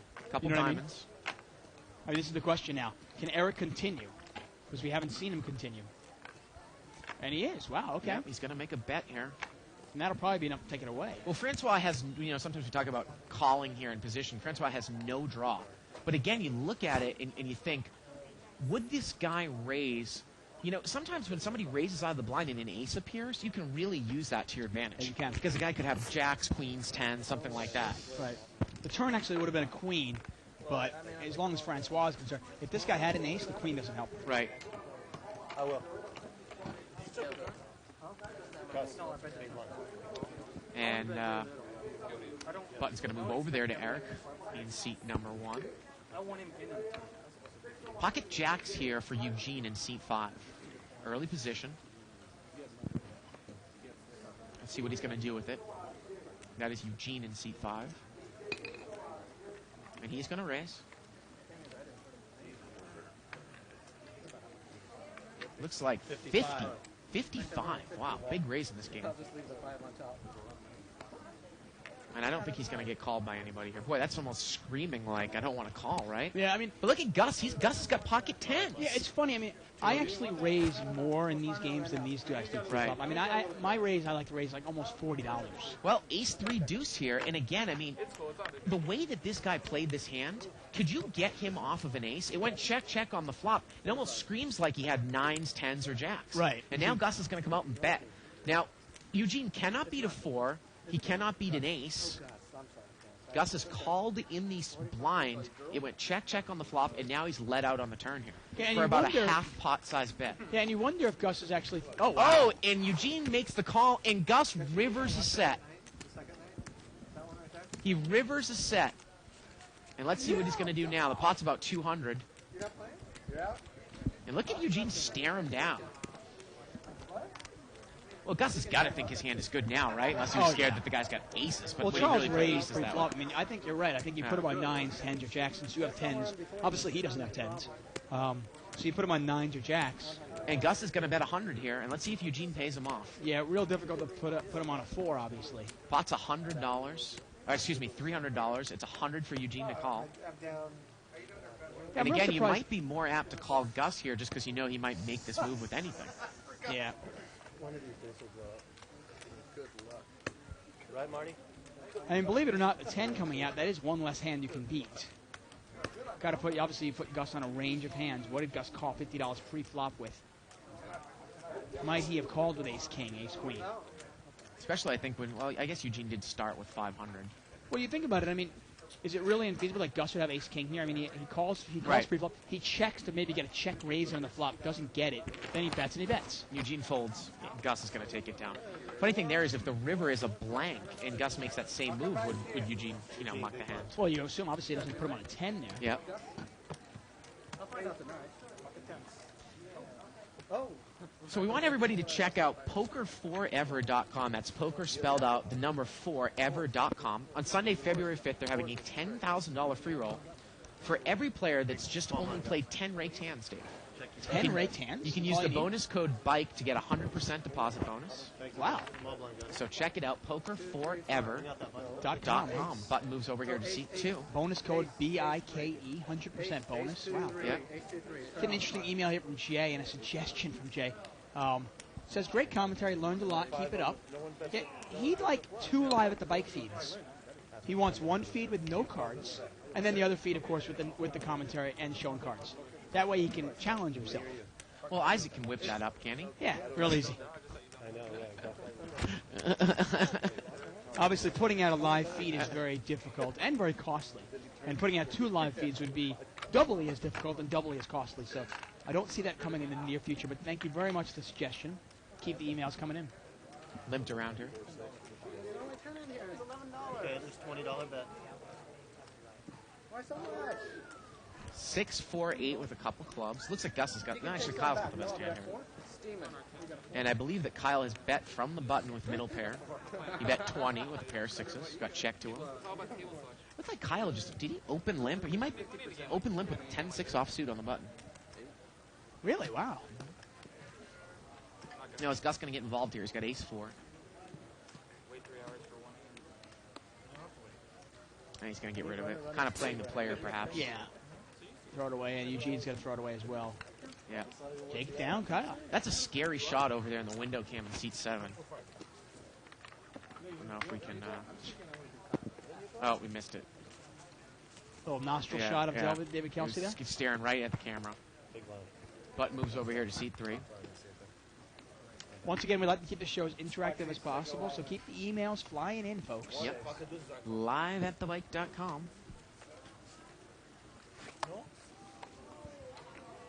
And Button's going to move over here to Gus in seat 3. Ace-Jack offsuit for Eugene in the big blind in seat 5. Limp, limp. Pocket 6s for seat 8. Queen 9 of diamonds for seat 9. Now, Gus has got ace rag here on the button. We talked about this earlier. Is he going to raise here? And he is. He's going to make it 30. Again, we talk about that concept of, and Eugene is not getting involved here in the blind with ace-jack. Yeah, I love the laydown by Eugene there. Ace-Jack offsuit, in the blind, out of position. Why get involved? Sylvester's going to make the call with pocket 6s, and Jeff's going to make the call with queen 9 of diamonds. So here we go. 3-way action, king jack 4. Well, if Gus follows through here, he might take it down. I imagine he probably would. It's not a real good flop for Sylvester. Jeff's got a gut shot with backdoor diamonds to the 10. And Gus is not going to bet. Turns a deuce. Now Gus picks up a wheel draw. I just don't understand the point of raising with ace-3 offsuit. And If you're not- Sylvester's going to come in the lead here with pocket 6s. Yeah, that's a pretty basic thing. I mean, And Gus is going to make the call with his wheel draw and an overcard. And the river here is a queen. It gets worse and worse for Sylvester, but he still has the best hands. And look at this, Sylvester checks and Gus bets 100. And how can Sylvester make this call? No, I don't and there think you he go. can. And there, again, is an example of, maybe Gus calls there on the turn with a draw and possibly represents something on the river if Sylvester checks to him. Gut shot queen, hit it straight. I mean, oftentimes I see Mo make that move, Yeah, it's bewildering, but I understand the play. I like the call on the turn. It's fine to obviously set up the bluff on the river, but what I don't understand is why not bet flop? Are you that scared of a check raise? I mean, if you're not going to bet that flop, what is the purpose of raising with ace-3 offsuit? What, are you trying to steal the blinds? Remember, the blinds in this game are only 5-5. Nice email here from Tina Lugay. I just saw her right before the show. She says she's studying Sylvester and seat 5 so that she can play with them again. Ooh, there you go. $40 raise here by Eric. He's got pocket sixes. Now, Eugene's got king-queen suited on the button this time. Big difference. And he's going to make the call. Yeah. In position now. And again, that kind of raise screams like mid-pocket pair. Well, he's hit top pair, but look at this. Eric's hit a set. Oh, wow. And Eric checks the sixes. And Eugene's going to bet with top pair. He's going to bet 65. If Eric makes a check raise or if Eugene takes a lot of heat, can you put him on 10s or 6s here? Or can you put him on ace-king? Yeah. Remember, I mean, Eric did raise pre-flop. We always say king-queen is a trouble hand. You either win a small pot or you lose a big one. And this is one of the reasons why. I mean, if the flop comes out king-10 deuce, Eric probably just checks and folds, right? And it looks like Eric is going to raise. So it was a $65 bet by Eugene, which means the pot was now $145. Eric makes the call. It's now $200 plus this raise. I mean, I like the call with king-queen suited. But once again, king-queen, if you hit just one pair, it's not a hand you really want to take a lot of heat with. And he's going to check raise it up to 150 more. Wow. I mean, well, a lot of draws out there, spades out there. I think this is an easy fold against a tight player here. Like Eric, yeah. For Eugene. Well, you got to realize, obviously, it's not like you're just calling this one time. You've got to face a bet on the turn and then on the river. And Eugene has no redraw. I mean, even if you had ace-king, let's say Eugene had ace-king here. The only thing you can hope for is that you're chopping it, right? Pretty much, yeah. And does a guy make a check raise with ace-king as opposed to betting right out? Yeah. I mean, a lot of players are going to bet their single pair hands, but check raise their big hands, right? Big hands being maybe an overpair to the board. Maybe he would check raise with the aces here, whereas he might be liable to lead out with ace-king. Now, this is one of the things Brunson always brings up in terms of check raising as opposed to just betting your hand. Eric was the pre-flop raiser. Let's say he bets $80 right into the pot. He probably gets a raise from Eugene, and then he can re-raise all in, and then Eugene might have too much money in the pot. He might be pot committed. Now, in this case, Eugene might be able to get away from it. Just another way to play the hand. This is such a trouble hand. Everybody's staring him down. I mean, especially a flop like that.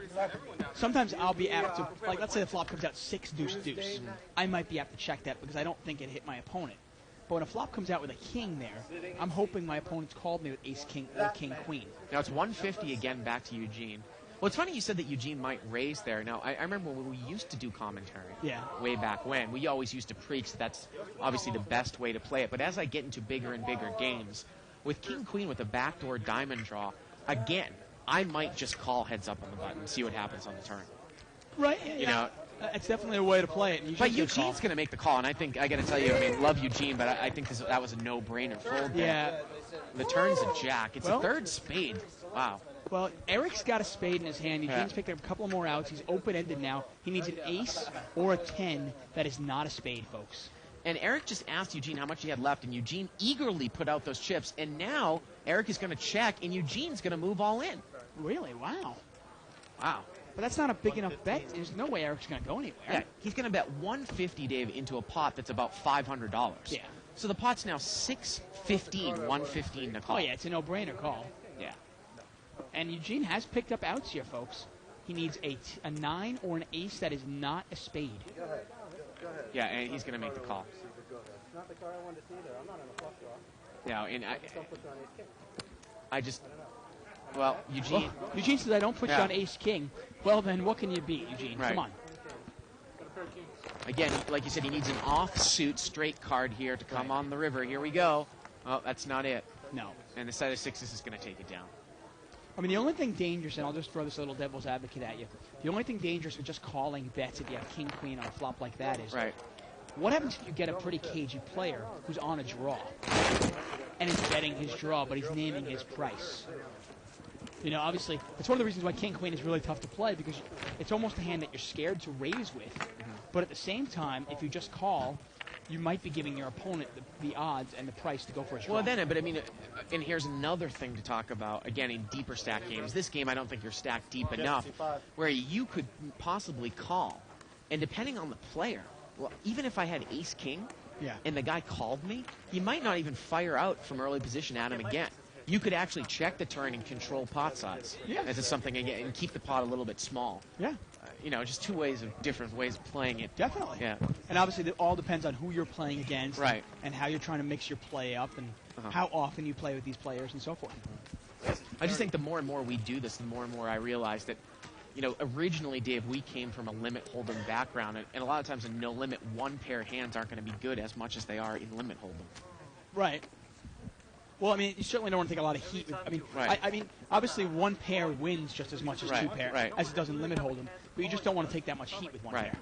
One pair of hands are not going to win huge pots. Right. Is what I mean by that. I mean, obviously, the cards don't know what right. the betting right. structure is. Right. Now we had a raise here by seat 3 with ace jack. Eugene's going to call with a suited connector. No, I didn't. Sylvester's in there with pocket eights. I didn't like the spade, man. Well, king 3 king. Is Sylvester going to get involved here? He has the best hand. What do you have I left? think it's a pretty good flop for eights, isn't it? Yeah. Pretty juicy at that point. I mean, if your opponent specifically does not have a king, you're in pretty good shape. If I had more chips, I wouldn't have gone all in on the turn anyway. I know. No, you can't. And everybody checks the turn's a 5. Well, Gus has the jack of hearts. He has picked up a flush draw. Will Sylvester fire now? I'm really surprised that he does not. Yeah, here you go. Okay. Now he's going to bet. Bets 100. So a couple times we've seen Gus raise and then check flops that have missed him. Now Gus would need a heart. Now, I don't mind this check as much because it's not as likely to have hit you. And if anybody calls with a pocket pair, they'll likely call you down. The last flop we saw, though, the flop was actually king jack blank. You know, and he had ace 3. Why not represent one of those hands? Oh, look at this. And now he's going to raise. So he's going to raise with the draw here. He's going to make it 200. 300. 300. He makes it 300. Now, we've seen Sylvester make some tough calls, though. Is Sylvester going to get, I mean, can you bluff Sylvester out, though? Well, what can Sylvester beat here when you talk about, I mean, if Gus had an ace Ace queen of with hearts? the ace of hearts, you're right? Yeah. Yep. So we have seen some really interesting play here. And again, Gus has position on Sylvester. Now, the tough thing is here is if you put him on the ace of hearts, okay, you can make the call, or you can even move all in. Because the tough thing is, since you have the 8 of hearts in your hand, are you going to call the river no matter what comes out? Because if you are, why not move in? He's going to fold it. Okay. I think that's a tough spot to make that call. I don't with mind eights. lay down. Yeah. I don't mind it at all. Yeah. Rabbit Cam shows an 8 on the river. Yeah, see, he probably would have called that if he knew that. Right. But you see what I'm saying? If you put your opponent on, say, a big heart, Right. and you put him on bluffing, and you know you're going to call the river anyway, you might want to make the argument, why not move all in and get the money in right now? Somebody also can make the argument of, well, if your opponent is bluffing, why not just call, inducing a bluff on the river as well? Kyle's got aces, folks. Yep. Seat number 2. He's played it pretty tight all night. Makes it $50 to go. Actually, 15. Wow. Now, one thing, as you and I play more no limit, obviously, we noticed that the blind size really is kind of irrelevant to how much you're betting free flop, raising free flop. Right. It all has to do with how much money you have behind, what your stacks are. And Kelsey's going to re-raise to 35 more. And Kyle is going to raise it to 100 more. Yeah, and that's 135 total now. Yeah. So a raise, a re-raise, and a re-raise, right? Yeah. And at this point, if you're David, you're not deep stacking. Just get away from the hand. I imagine so. I mean, you threw an extra 35 in there. You got your information. Right. Again, you can't really play this to call and hit a set, but he's going to make the call. Yeah, and he's only got about another $120 left. So. Oh, here we go. Let's see if he's going to make a call on a ragged board. Does he make the call now? Deuce 6-9? Well, the pot's got, what, $250 in it? Kyle moves all in. Yeah, and Kyle's got the ace of spades here. Yep. And again, I question David Kelsey's move. If he's not going to call the flop here, why did he call pre-flop? Right? I mean, actually, I question re-raising any of pocket Yeah. fours. Isn't that a kind of hand that you want to just call with and get the implied See if odds? you can break it. Yeah. Break a hand like aces. David's going to fold. I mean, if I have pocket fours on the button, I want the whole table in there. I just sometimes, again, I question when players do things and then it doesn't make, as much sense in Yeah. terms of, when the flop comes out. Well, David says, well, I got to read on the guy. I'm going to fold here. But you can't possibly make that call to the re-raise with pocket fours. You don't have enough money to try to hit your set. No. If you think your hand might be good and the guy might have ace-king, isn't that the flop you're looking for? Yeah, I mean, I just don't know. If you have pocket fours, your head's up there. You're going to call Right. $100 pre-flop. Yeah. What are you looking for besides obviously a 4? Right. I mean, And that's why what I'm I mean, saying there's is clearly it gonna didn't be make- overcards. didn't make a lot of logical sense not to call the all-in if he Yeah. was going to call the re-raise pre-flop. I don't get it. Eric's limped in here with ace-jack of clubs. And the funny thing is, I was going to say, maybe Kyle can just smooth call that $35 raise and trap his opponent. Hey, but when he re-raised it 100 more, he got paid off anyway. Limped around here 5 ways, 8, 3, 3, and it has missed everyone. And Eric's going to come out and bet here. He actually has ace-jack of clubs. And he's going to come out and bet here, and he does have the best hand. Bets 25. And He takes it down.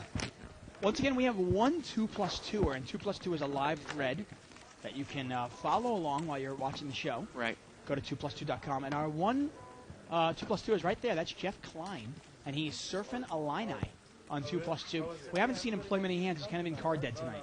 Email here from RAGCTJ72. That's Tom R. He says, I was wondering if either one of you have ever read Matthew Hilger's Internet Texas Hold'em Winning Strategies for an Internet Pro. And if so, is this book good to recommend? And I have not read that. Have you? I have not. I mean, most of my experience is really live. Right. You play a lot more on the internet than I do.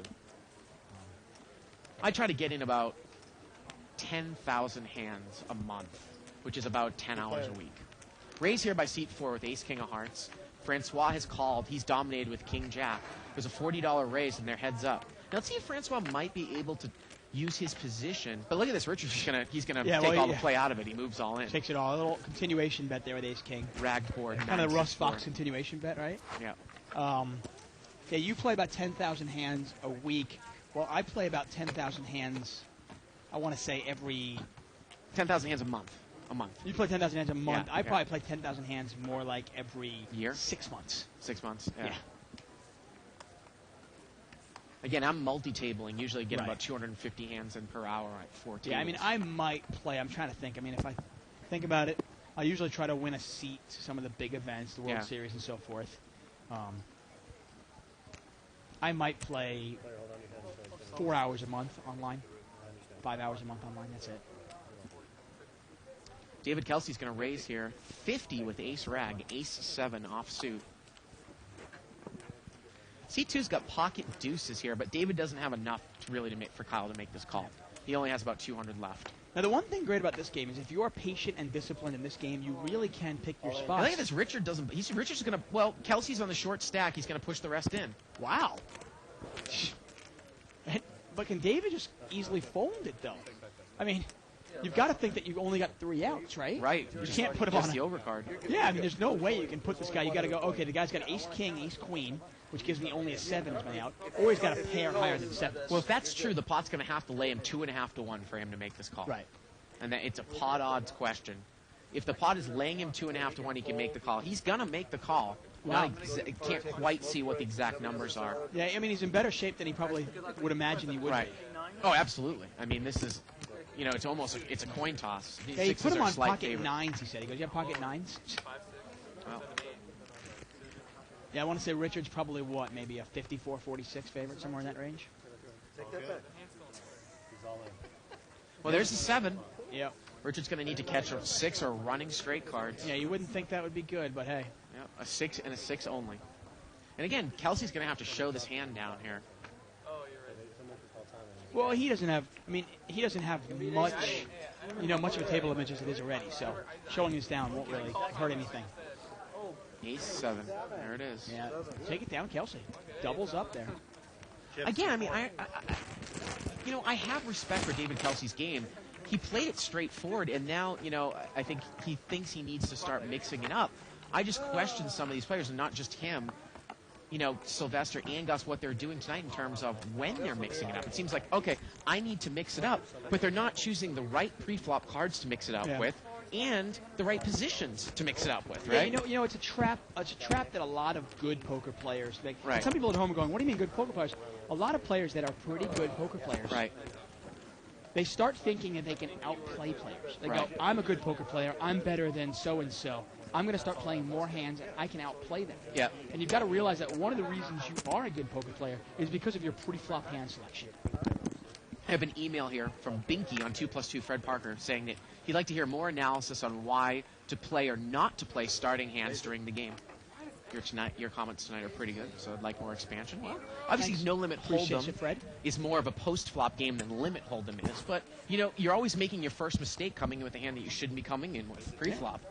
We always say one mistake begets another mistake, usually. Eric has raised here pocket tens from the button. And actually, I think he re-raised Sylvester.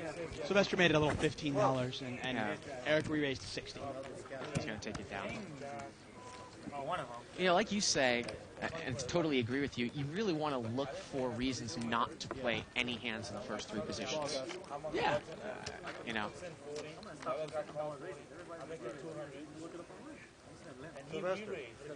I mean, it's funny, too. I got caught up with a pot against Mo earlier this afternoon when I had ace-5 of diamonds in middle position. I could have lost a lot more. I ended up making trips on the turn, and Mo had flopped a set, made a full house on the turn. Yeah.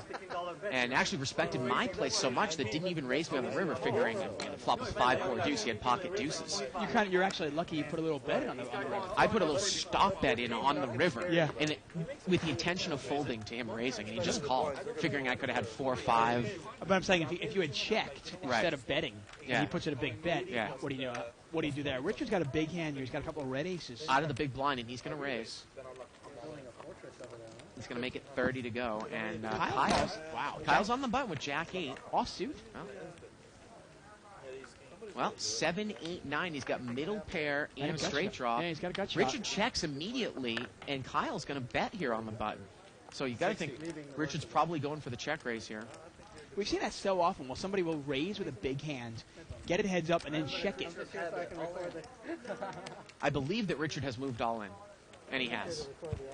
Now, if Kyle trying to count his outs here, if he figures the guy 4 and over pair, he could have 2 outs to his 8, 3 outs to his jack, 4 more outs to the 10. That's about 9 outs, right, with 2 cards to come? Well, yeah, if you specifically put them on aces, you can actually say, okay, it's a math problem, right?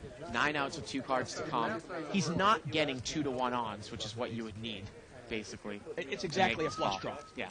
It's the same as a flush draw. Yeah. Would you call this with, let's say, would you call this with 5-4 diamonds? Or actually, deuce 3 of diamonds. Right.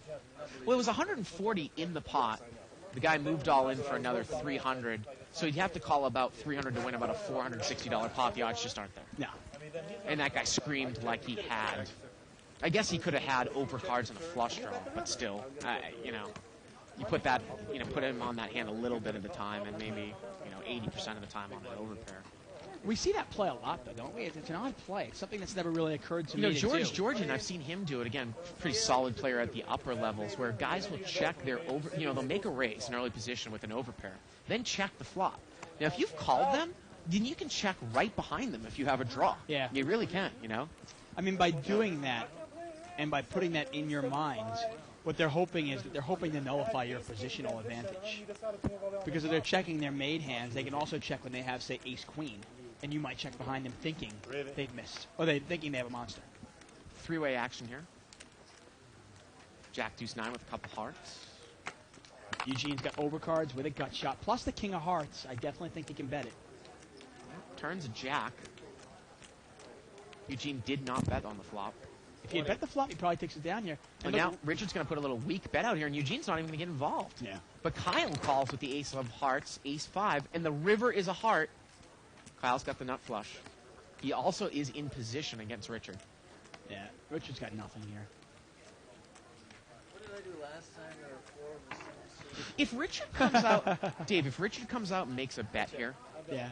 this is just a call from Kyle, right? With a paired board and a straight flush possibility.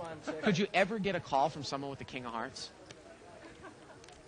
20. I mean, just throwing that out at you. Yeah, no, it's definitely a way to think about it. That bet makes me think you don't want me to call. Kyle's going to bet 20. Yeah, and Richard's got nothing here. It ace high, obviously. You know what I'm saying? I mean, look at the hearts that are out there. He's not going to necessarily call with 10 of hearts, and then you've got the king of hearts. Yeah. King, queen. I mean, if Richard bluffs at it with $50 and he gets re-raised, what will he call with? Yeah. Right. Players rare. I mean, a good player won't even call with the king of hearts. Right. If you get called, you're beat. Button moves over here to seat 4. And the problem is if you get re-raised and you have the ace of hearts, well, then what do you do? And we've seen that on the show. Yeah. It's in the hand. Cool. I mean, have you ever laid down the nut flush on a non-paired board in no limit? I mean, situational. I just have never had that situation come about. Yeah, I've never had that. Like I said, I mean, if Mo moves all in on you and you have the nut flush, Dave, and there's a straight flush possibility out there, you know. Yeah, I mean, I have no problem laying down, like I pointed out a hand that I played, where the board, I had the nuts straight, and there was no flush possible, but it was a paired board, Okay, 3-3 jack helps me too. and I laid I that have down, pocket jacks. putting the guy in full house. Well, look at this I think my pocket jacks are 5 good, or but 6-way action here, and Kyle has flopped quads in seat 2. And remember how he played the flop full house against me, Dave, a couple weeks ago? Would you imagine that he would ever bet this flop? Of course he's not going to bet this. No. I have jacks, I'm calling you down. It's not a terrible way. People always incorrectly think that's a jackpot possibility. It's not really at all. Turns a queen, and now Richard has caught up with a full Yeah, it's house. not terrible to check it once. Right. You know what I mean? Because obviously nobody has anything. $20 bet here. I'd almost rather Kyle bet the turn, though, hoping somebody has a queen here. Right. Because now you get called. Well, what Is he is this going to guy learn from his lesson? Is he going to check call and check the river here, Dave, like he did against me, and have the guy check right behind him? The river's a 5. And if you're Richard here, Is he going to do this again? I mean, I'm sitting in the booth. yeah, quads are difficult to play. You know, you don't get them very now, often. now he's going to come and bet it. Yeah, and can Richard? Richard calls. Yeah, and clearly, obviously, it's just a call situation.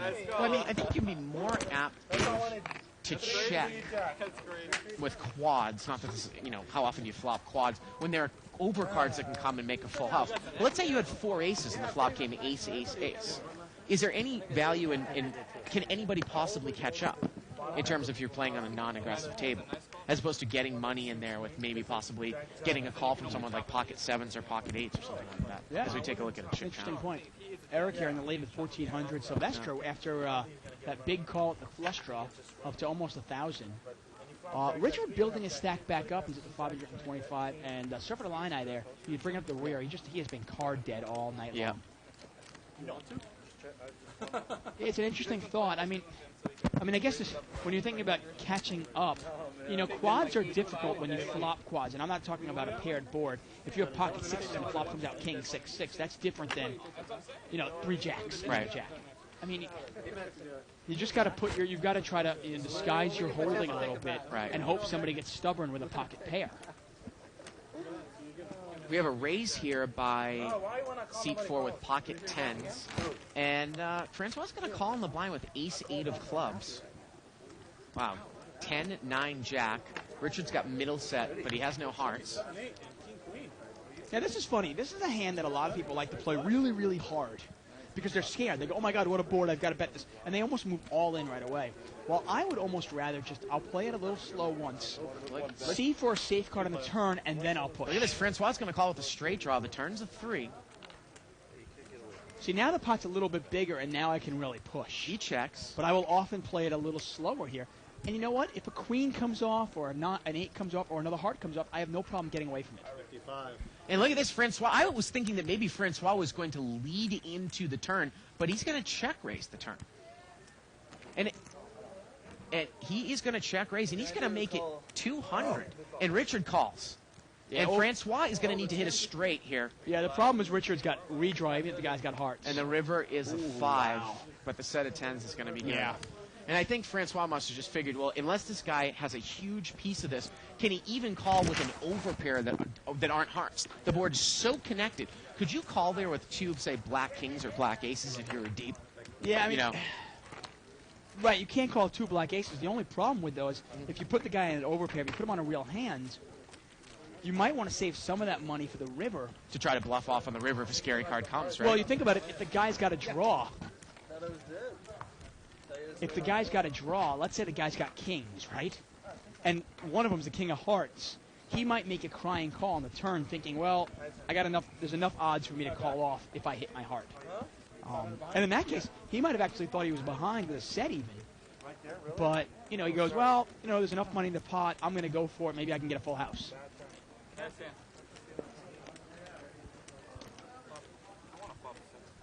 Well, and the two players that I... so far, I'm 0 for 2 here. I actually pointed out two of the players that I would fear the most at this table were Francois and Richard, and we've seen both of them lose big pots. 3 players. Jack 4-3 Rainbow. 3 ways. David's flopped a opening the straight draw. Kyle still has the best hand here with 7s, and David's going to throw a little $10 bet into about a $10 pot. Kyle's going to call. Turn is an 8 of diamonds. Doesn't change anything. David still needs an ace or a 6. And the river is a king of clubs. Changes nothing. Let's see if David bets it, though. Obviously, he knows 5 high can't be good. And you wonder if he puts in a nice bet here. Can Kyle call with 7s?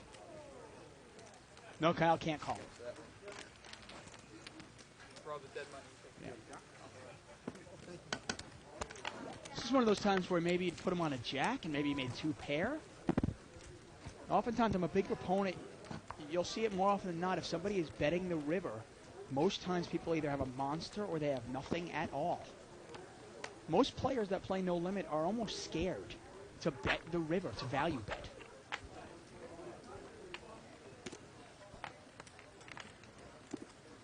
Players that value bet the river are either pretty good poker players, they don't know any better, or they don't care about money. Oftentimes you'll see a good poker player who's not yet a great poker player shut down when the river comes down because they get scared. And they figure, well, the pot's big enough, I don't want to make a mistake and get check raised all in. 25 more. Get a $25 raise out of the small blind by Sylvester with ace-jack. Kyle's going to call with ace-5. And Gus is badly dominated here with king-8 of clubs. And this is my perfect example. King-8 suited, right? Badly dominated. Well, we're heads up. Here we go. Jack, Wow. 6-5. Kyle's got a pair and the nut club draw. Okay, now this is a perfect example why I don't play king suited, even on the button. This is a hand that I might get myself involved with, and I'm almost drawing dead. I mean, I have a terrible hand. Now, Sylvester makes the bet to 50 with top pair, and Kyle just check calls. His hand's big enough to really make a move here. Here we go to the turn. Turn is a king. Wow. Now, Kyle's ace would be no good if he's counting that as one of the outs. Exactly. But you've got to think it might not be good. Obviously, you've got to think maybe Sylvester does have an ace-jack or ace-king. And now Sylvester's trying to figure out what did the guy call with on the flop. He is in position here. Yeah. You can't assume that the king is automatically a scare card, although you might put your opponent on a king club, king high flush draw. Excuse me, Sylvester was out of position. He checked, and ace-5 of clubs checked right behind him. Wow, and Sylvester's going to throw a little value bet now. He bets 50. Or maybe he's had a little blocker bet, maybe. I'm surprised that Kyle never pushed. He just called the flop, checked the turn. I mean, the other thing you might figure is that his draw, he didn't want to necessarily get check raised off his draw on the turn. Yeah. And Sylvester correctly called him on a flush draw there. Yeah, there you go. And a lot of players like that. I mean, Kyle's a pretty good poker player. You see him the way he's playing here. Generally, if Kyle's pushing, he's got it. He's calling with draws. What do you have? King, queen? So the button's going to move over here to seat 8. Clubs, 2. No, if you stay in... Get an email here from William Frick. Always love his emails. Hey, William. Anything that brings new viewers to the show, I'm all for. You ever been to Alabama before? I have. From Alabama. You have, really? I have. I went actually down there to see. Alabama's got one of the best Shakespeare festivals in the world. Ah. Got a world famous Shakespeare festival down there, and I went down there to see a couple of shows. Limped around here. 5-way action, $25 pot. Here we go. I'm not just some stupid poker player, okay? Queen 8, queen here, and seat 9, that is Jeff Klein. He's got trip queens, and he checked it from up front. Wow. Our first hand for surfing the line, I hear, on 2+2, and he's got a hand. Well, the turn's an ace, and now he's got Gus to catch up a little bit. He's going to bet 15. Oh, I love the bet on the turn here. It almost looks like maybe he's trying to steal.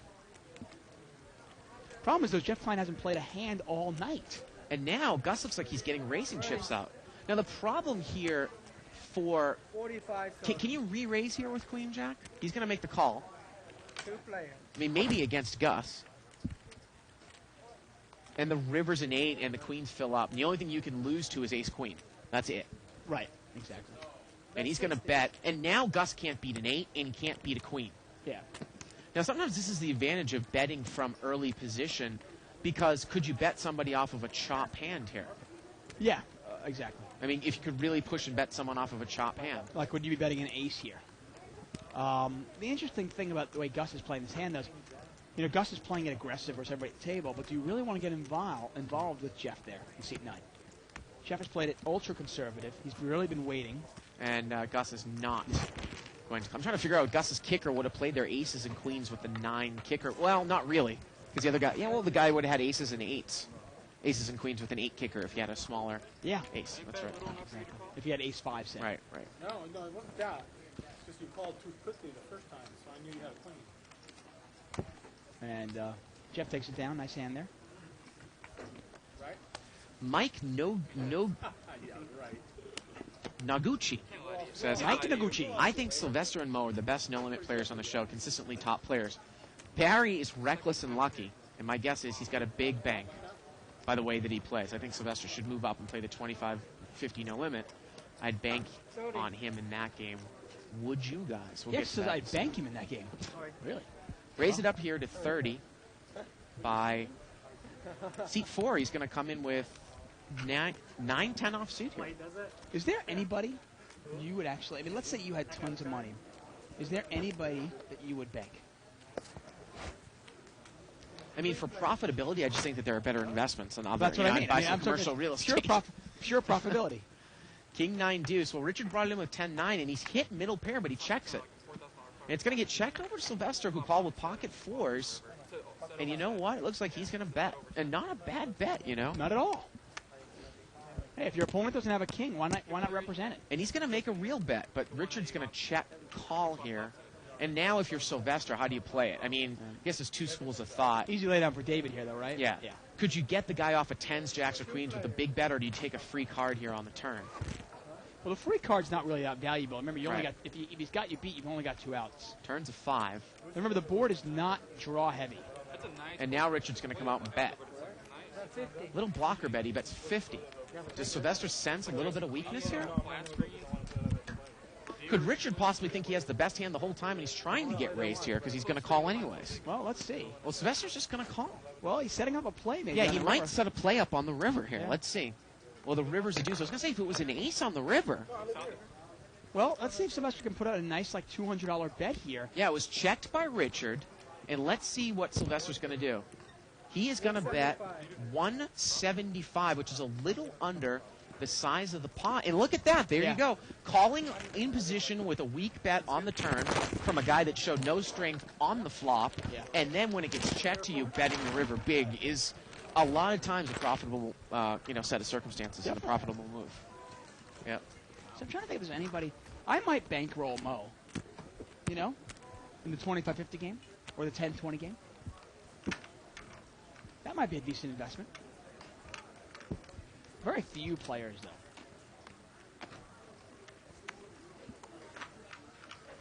Buttons over there in seat number 1. I was thinking of bankrolling Isaac until I saw him turn over King, Queen, Deuce.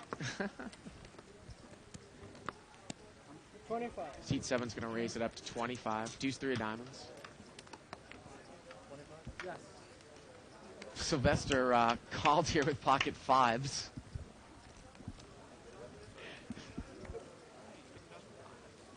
Couple callers. That's right. And it looks like we're going to see this one 5 ways times 20. 5. Well, Gus does not call. So 4 ways. $100 pot. David Kelsey, pre-flop raiser, deuce 3 of diamonds. Here we go to the flop. King, 6-4, couple clubs. And it looks like Sylvester has the best hand. Now, David's got a gut shot to the 5, and he's going to bet. And I would imagine that Sylvester is not going to get involved here with a couple people. 75. Makes a $75 bet, a little under the size of the pot. He does not get involved. And you know what? David Kelsey's going to take it right down there with 3 high. Looks like we get about an hour left in the show. Again, stay tuned. Come back here tomorrow night at 7 Pacific time as we have World Series of Poker 2005 champion Joseph Hashem playing. Kenna James will be here. Barry Woods will be here. It's going to be a great night of $25.50 unrestricted buy-in, no limit hold'em. Ace Queen here for seat 2. On the button, it's Kyle. Pretty tight player. Pocket Kings here for Jeff. Surfing a line 9, seat 9. It's the first real hand he's picked up here. And let's see how he's going to play it. He's going to make it 45 to go. Wow. And if you're Kyle here on the button, could might you not even call here? I mean, this guy hasn't played a hand the entire night. I mean, you are on the button. He does make the call. Eric makes the call with pocket 5s. I mean, sometimes ace-queen off-suit here. And we're going to see 3-way action here. Now, Eric makes the call, but I don't know if Jeff has enough money. And Jeff hits top set. Let's see how he's going to play it. Pot's about 135. He's going to bet 60. He's going to bet half the size of the pot. Little weak bet. But I don't think he's going to be able to get anybody to bite. Nope. And he shows it. I got 2 callers. Why can't I bet? There you go.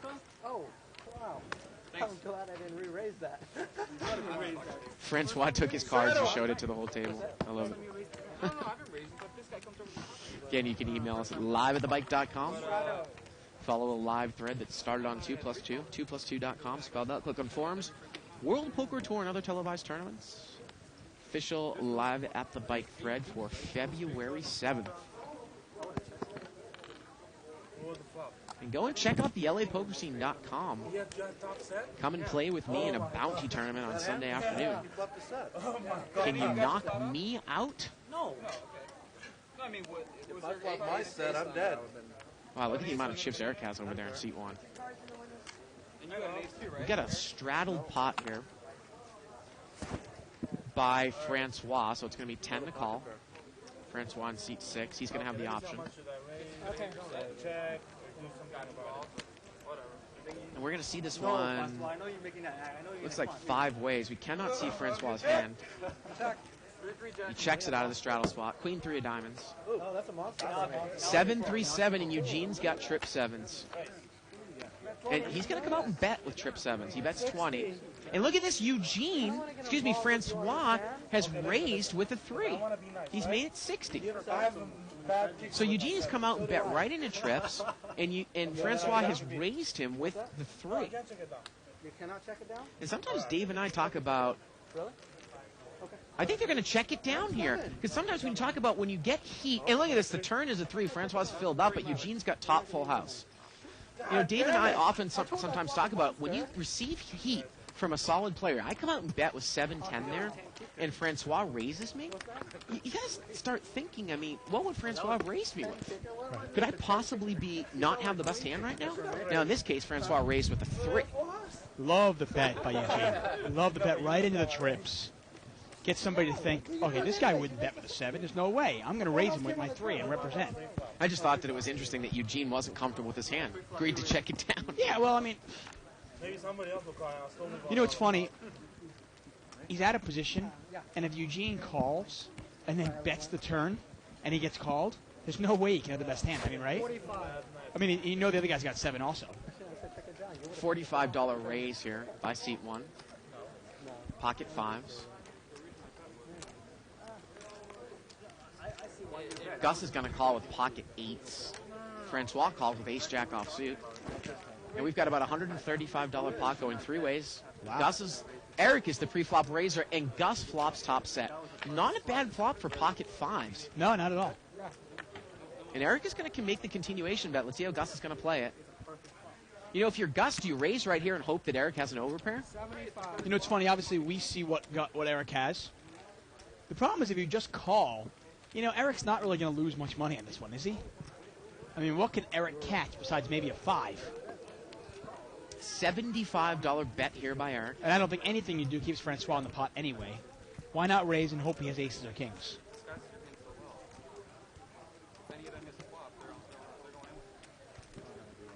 And again, oftentimes to raise here with top set is kind of a play to deceive. It's a different way to deceive as opposed to slow playing, which so many times people do. People will oftentimes raise this with just an 8, or they'll raise it with, say, 9, 10, overcards and a straight draw, something like that. Yeah, obviously Francois is gone. Gus just calls. I mean, now you're wondering Eric here, though. I mean, what can he catch? Turns a jack. And only if Francois had stayed in there, maybe Gus would have made a little money. But you know what? Looks like Eric's going to fire again here. Wow. Well, you know, it's funny here. You can't beat an 8 or 7, obviously. Now you can't beat 9, 10. Yeah, I mean, that jack is, would complete 9, 10. Yeah, I'm trying to think of hands you can put him on. Obviously, you could say he has 5, 6, but you've got a 5, so that's not very likely. You know, maybe 6, 9, but then again, you raised preflop and he called you.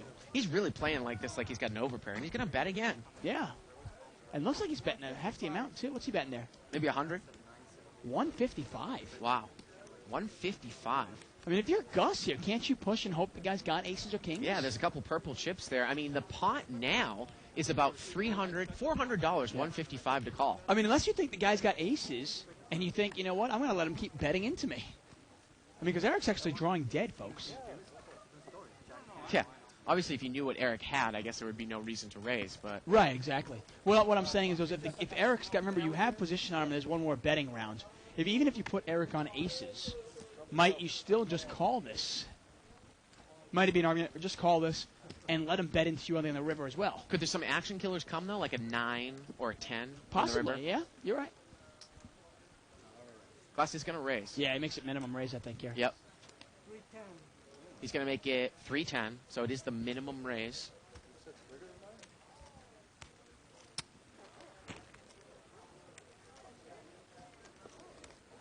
And Eric is bewildered, to say the least, it looks like. I mean, at this point, I guess even if the guy's making a move on you, I mean... Pick a better spot. Your hand is just so weak.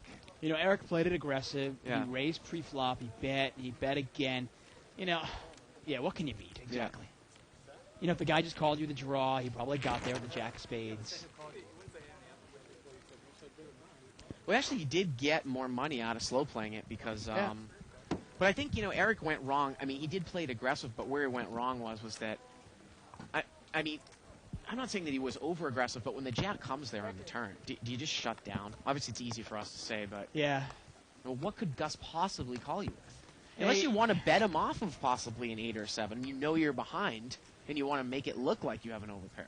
Yeah, well, that's the thing. I mean, let's say Gus called with 9-8, okay? If you keep betting, maybe you can represent...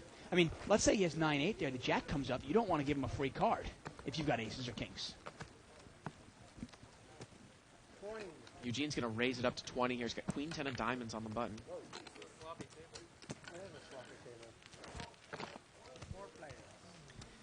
Three-way action.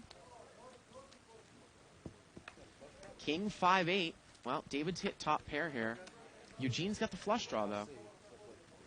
Gets checked to Eugene, and he's going to bet 60. So now if you're David Kelsey, what are you going to do with King 10 offsuit here out of position? Well, it looks like he's going to call. Pot's now about 180. Turns a 10, and now Eugene has a pair, but Kelsey's got 2 pair. Yeah. And Kelsey checks, and Eugene wisely takes a card. And the river's a 9. Yeah, wow. Eugene's only got second pair with a queen kicker. Kind of a scary board. And David's going to bet here. Comes out and bets. And you know what? Eugene made the call. Yeah. Kelsey bet looked like maybe 100 there on the river. Wow, Eugene calls. It's just Fourth Wow. pair. I'm sorry, second pair, actually. Not much kick there. Now, this is an interesting email here from Mickey Nygaard. Talking about, he says, "Hi, we see a lot of people raising in the blinds and under the gun with ace-king and ace-queen. He wants to know if this is a winning move. His opinion goes, basically, you're building a bigger pot with a drawing hand out of position.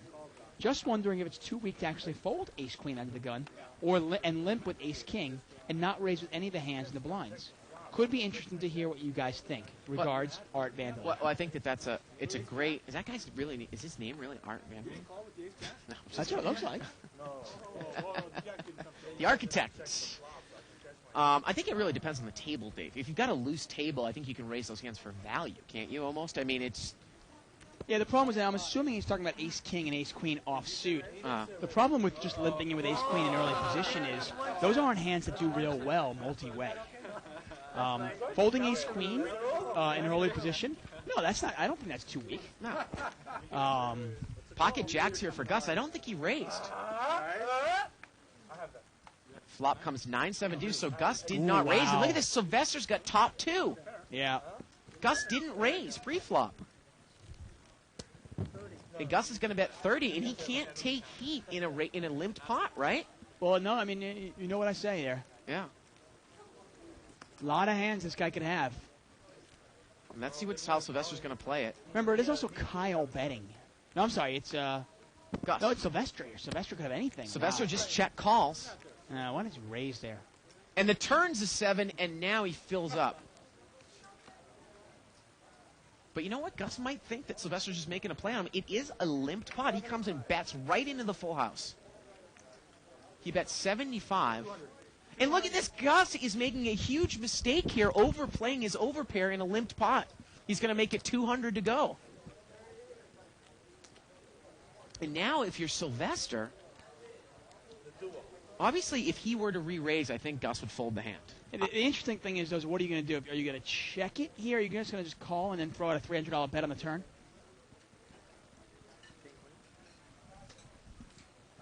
You know, if you just call this, what are you going to check the river?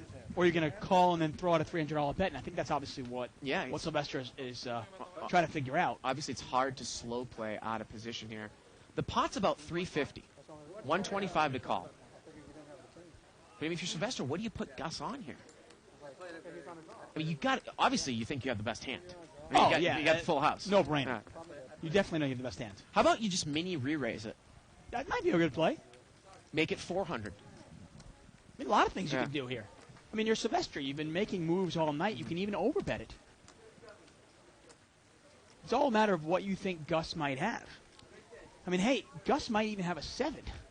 You don't know. I mean, it's a limped around pot. You have no clue what Gus has here. Sylvester has taken his time with this one. Yeah. And I think he might mini re-raise here. And he's going to come back over the top. He's going to make it 300. Yeah, he makes it 200 more. He makes it 200 more. Yeah. He actually could have made it 100 more. Pot's now about 550, 200 for Gus to call. People always incorrectly think you have to double the bet. No, you just have to double the raise. Right. And since the raise was 100, he can re-raise 100 more. Now, since he's raised 200, Gus would have to re-raise another 200. Yeah, it's a $550 pot, 200 for Gus to call. Sylvester, why'd you do that? And, you know, I really like the play by Sylvester. Like you said, what are you going to do? Just call and then bet the river? Yeah, I mean, can Sylvester be bluffing here? I mean, you try to think of some hands that Sylvester would have. I mean, I'm trying to think of a hand that you can beat. Okay, you can beat a 9. And look at this. Gus moves all in. Uh-oh. Oh, my goodness. In a limped pot. Oh, man. And Sylvester is hesitating and thinking, you know what? Does this guy get pocket 9s? But Sylvester's going to make the call. Yeah, he's definitely going to make the call. I like the fact this is unbelievable. And Gus needs a jack and only a jack, folks. Gus has gone broke in a limped pot unless he gets really lucky. Wow. I love the fact here. I got to tell you, I love the fact that Sylvester is taking a second. Right. It's great. It's a great habit to get into. And he makes the call, and Sylvester is going to turn over, and the river is a deuce, and Sylvester is going to take down the biggest pot of the night, over $1,500. Yeah, Gus badly overplayed that hand. Limped around. Yeah, badly overplayed that hand. Yeah. And you know what? By Sylvester giving so much action and bluffing so much, he induces getting that pot. Wow, what a hand here at Live at the Bike. What a comeback. Wow. Look at the I'm really masseuse. He looks surprised. bewildered. The only thing I don't understand is does he raises he moves all in there. Can he get called by a hand that he has beat there with jacks? Now, one other thing I want to just post on here about the ace king, ace queen is also by raising with ace queen and ace king instead of just limping in with those hands, you're getting some information about your opponent's hands. Yeah. You know, because if you know your opponents, you can put them on a hand. Let's say you make it $40 to go. Well, if you're playing against Kyle, what kind of hands will Kyle call $40 with? And so forth. Wow. Lastly, I'll also point out one last thing. If you are never raising with ace-king and ace-queen in early position, and you do raise in early position, well, then your opponents can always put you on a big pocket pair. Right. Email here from Patrick Schnar. He says, hey, guys, I'm watching the show tonight, enjoying it. I think Sylvester is the best player playing tonight.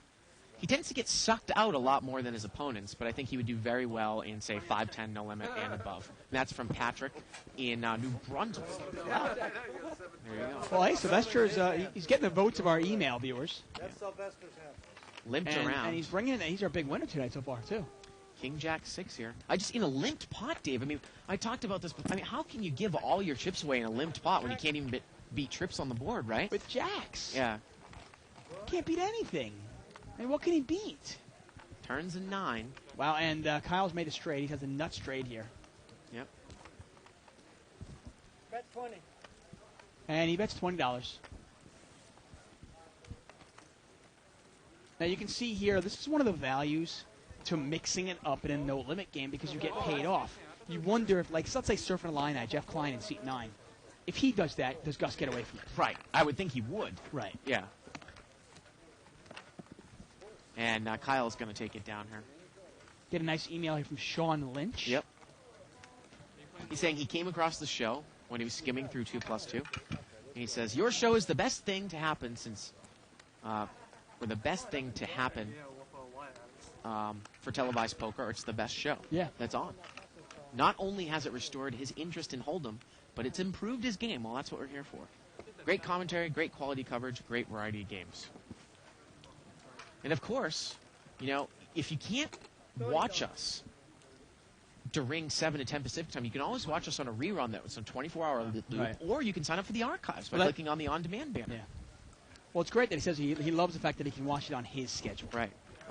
Little raise here by Francois. He made it 30 to go. He's got pocket 3s. And seat 8 is going to call with Queen Jack of clubs. Sylvester on the button. And look at that. Gus is going to get away from 5-3 of diamonds. And we're heads up. Well, Sylvester's got middle pair, and he's got position. Francois checks. Yeah. And Sylvester is going to bet. No, I am really impressed with the way that Sylvester uses the position and the way that he plays. Yeah, I mean, Yeah. a couple of the hands that he got involved with were just really, you know, he had 2 pair, the other guy had Yeah. 2 pair. He made a big call with the 4-6 of clubs. Right.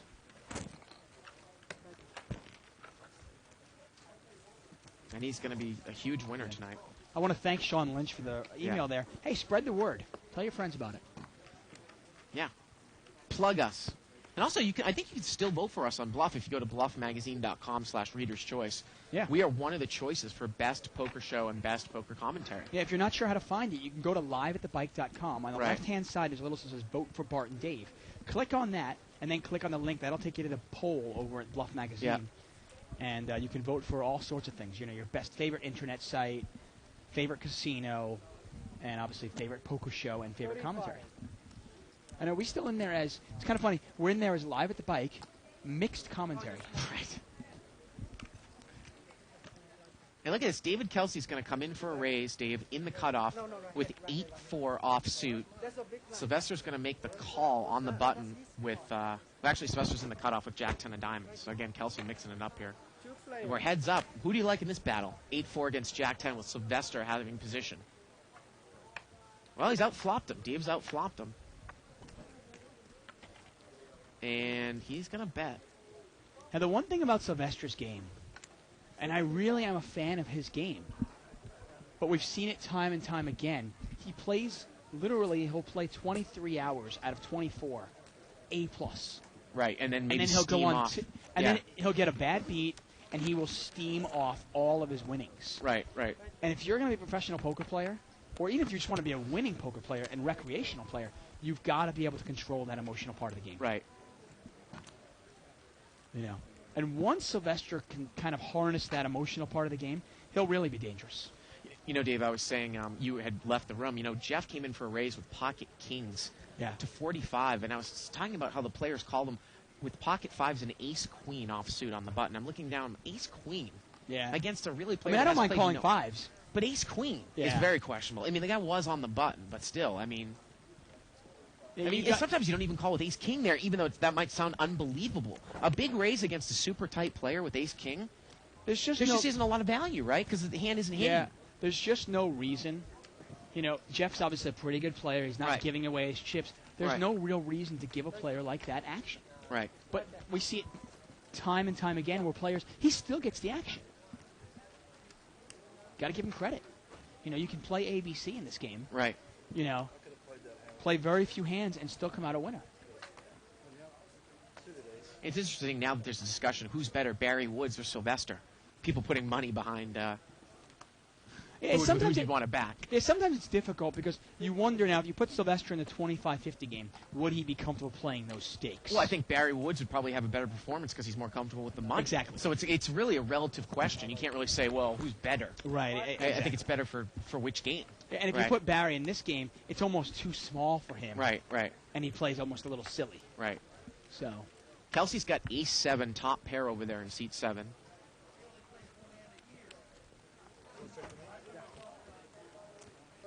And he's going to come out and bet.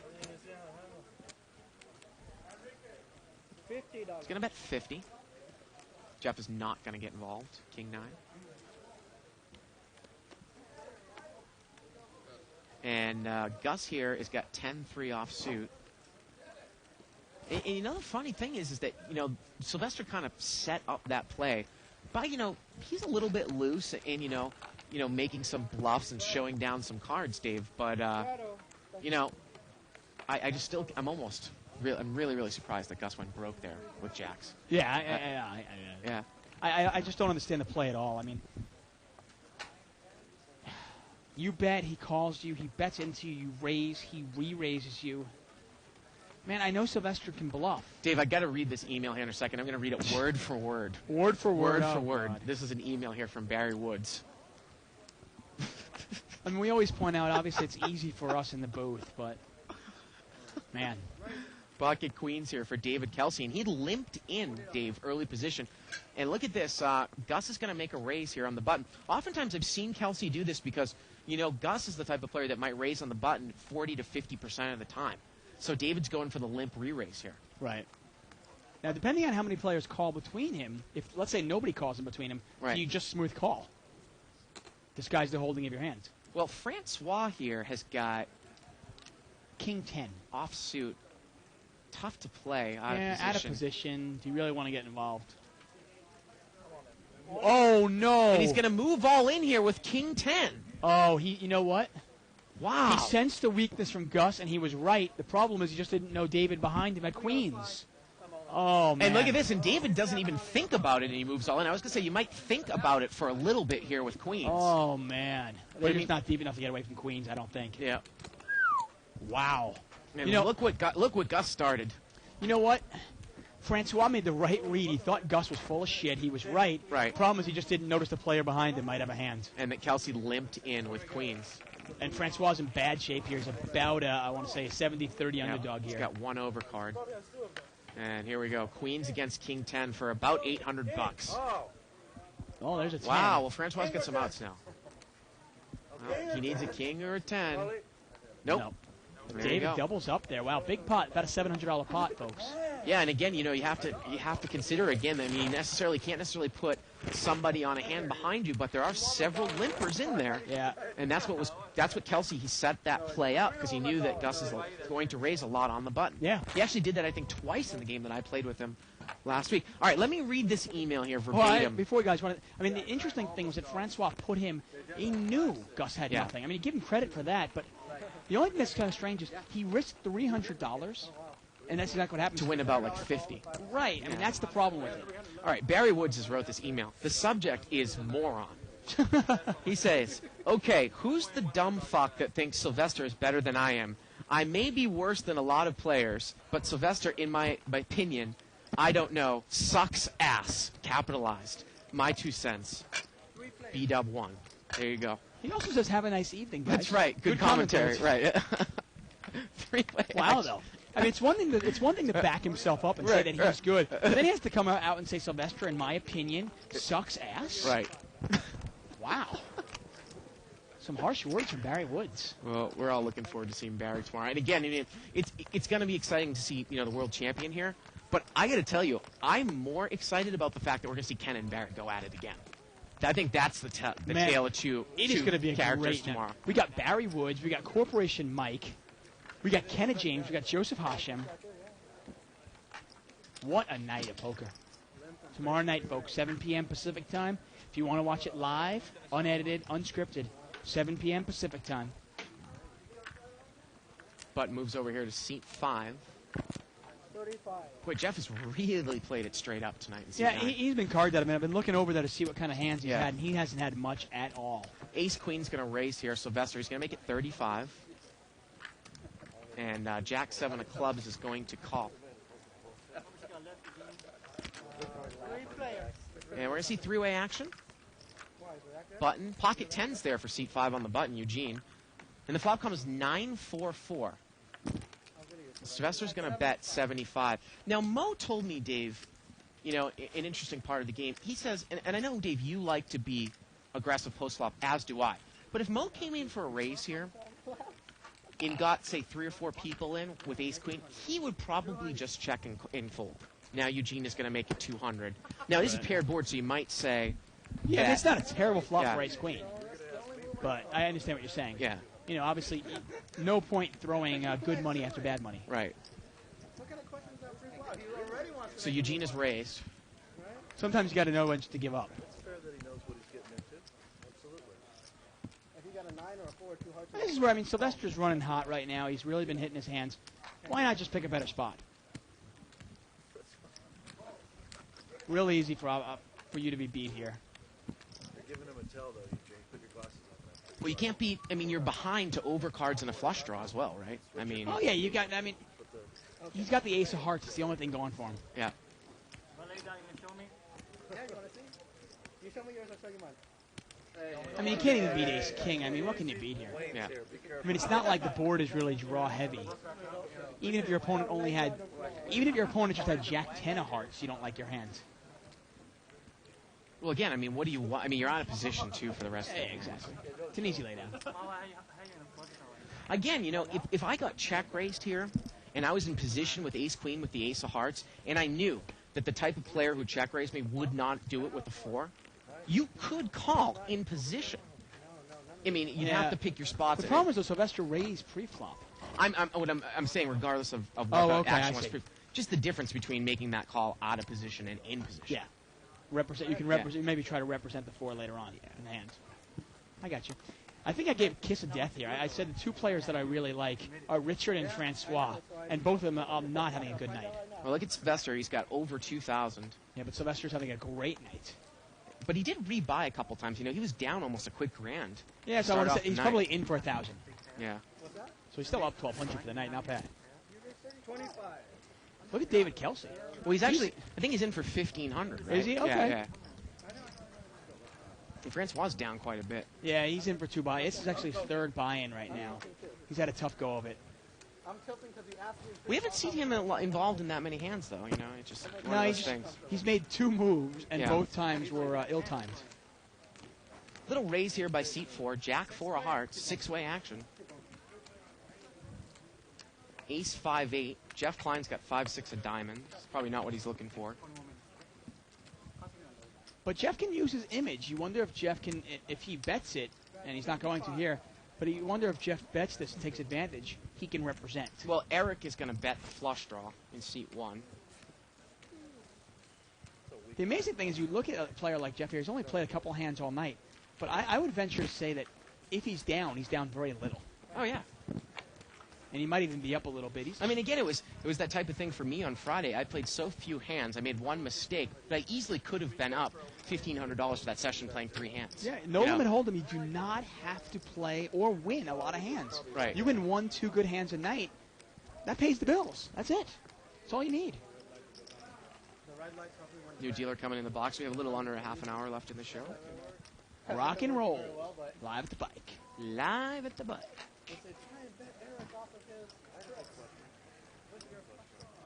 Really appreciate all you viewers. Another email here from Mike. He says, I also think Live the Biker is the best show for following reasons. The commentary, the format, the unedited format, and number 3, Nicole. Sure, we'll see more of Nicole in the future. I'm sure. Now, do they like Nicole's commentary, or is it just Nicole, personal? I actually think Nicole is a nice breath of fresh air every few days. Absolutely. Limped around, and we've got 7-way action. Well, 10, deuce, deuce. Got a flush draw here for David Kelsey. Yep. Queen 10 for Gus. Let's see if he's going to lead in seat 3. Well, Wow. Eric's he's going to bet with the 10. Yeah. He bets 25. Now, again, if you're Gus here, with the people behind you, Dave, I know I play more conservative than you, but I just might fold Queen 10 right there. I mean, Yeah, I have no problem with folding that. And now can Kelsey raise from behind here? I'd be more apt. I'm more apt to bet the Queen 10 if it gets checked to me. Right. But if somebody bets into me, Yeah. I can throw that away. Well, Kelsey just calls, Because I can't even beat King 10. I can't even beat Yeah. a Big 10. turns an ace. That doesn't really change anything because I couldn't beat Ace 10 before anyway. Boy, and if it gets checked over to Dave Kelsey, I still think he can put a bet, or he can still raise the turn here. Yeah, the interesting thing is, if somebody was on a heart draw and they had a nut heart draw, Right. well, the ace has got you beat also. Well, and Eric continues to fire. Wow. And is Eric the player, would he bet a deuce there? Well, they obviously believe that he would. Well, again, you say he can't beat. No one can now beat the nut flush draw. Right. So Gus folds and Kelsey folds. Nice bet by Eric. Takes it down. Yeah. With the second best hand. That's a very busy shirt, isn't it, Dave? Yeah, that's going on. Got a lot going on. Got some jewelry on there. Got a watch, ring, wristband. What is that? What is that thing called? What, a bracelet? Bracelet. That crazy thing, that bracelet? Oh yeah, is that the one with the World Series ring, right? Yeah, that guy. There was a story behind that. He worked for some organization, White Sox, trainer or something for the White Sox, and that's actually a genuine World Series ring. That's Really? cool. Wow. That's cool. Well, raise here by David Kelsey. Actually, pitchers and catchers are reporting in I want to say a week. He's going to raise here with King up and down suited, Dave. King 3 of diamonds, hand that we've talked about today. Well, hey, if you're going to bring it in for a raise, maybe you can steal it away from somebody. I don't know.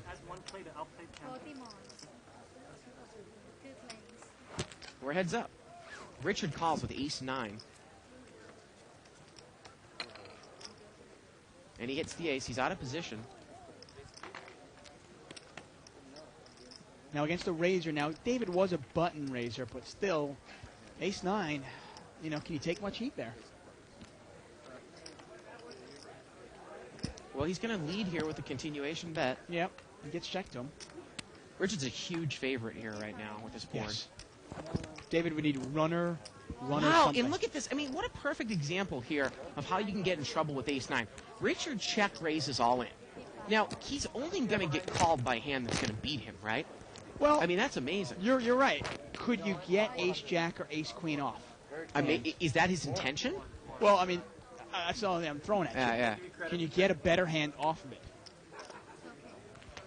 I mean, if that's the intention, okay, but I don't necessarily know if that's the intention. Who knows what his intention was? Yeah, I don't know. I mean, if your opponent's got clubs, you make them pay for it. I don't know. Certainly is a big overbet, though. Those big overbets? I like them. They work sometimes. The problem is they work until they don't work. And you've got to realize how much money you're putting in the pot to win how much. Yeah, we talk about when people make the transition from limit to no limit and they have no idea how much to bet. I don't actually think it's that difficult, Dave, to say bet the pot to a beginner. You know? Yeah. And that's not usually out of the realm of pot, you know. Yeah. You know. Figure what the pot size out and bet the pot. Yeah. Because in essence, you're giving someone only 2 to 1. Right. Exactly. Which is usually not enough on a certain street to make a call with whatever draw they have. Now we have a raise here by It's a nice starting rule of thumb. Eugene raised here with suited connector. We have a call here by seat 6, Francois. Eric is called with a suited ace. 4-way action. Well, Jack, 5 here. Francois hit trips. Eric's got the nut flush draw. Let's see how Francois is going to play. Is he going to come out and bet? Yeah, I'm curious how he plays this. Now, this is one of those hands also with Jack 7. If you take a lot of heat, you're probably a little behind. And look at this. It gets checked. Eric took the card. And excuse me, Eugene must... Oh, I see. Eric is out of position. I had the button wrong. So Eugene is bet, and Francois has just called. Eugene bets with nothing. We saw Eugene earlier actually bet with trips, which maybe is one of the reasons why, Francois is just calling, because, let's be honest, if Eugene has any jack, it's probably higher than Jack 7, right? Well, Francois just calls, and the turn's a spade, and is he going to get in trouble now? Wow. And Eric has checked the flush.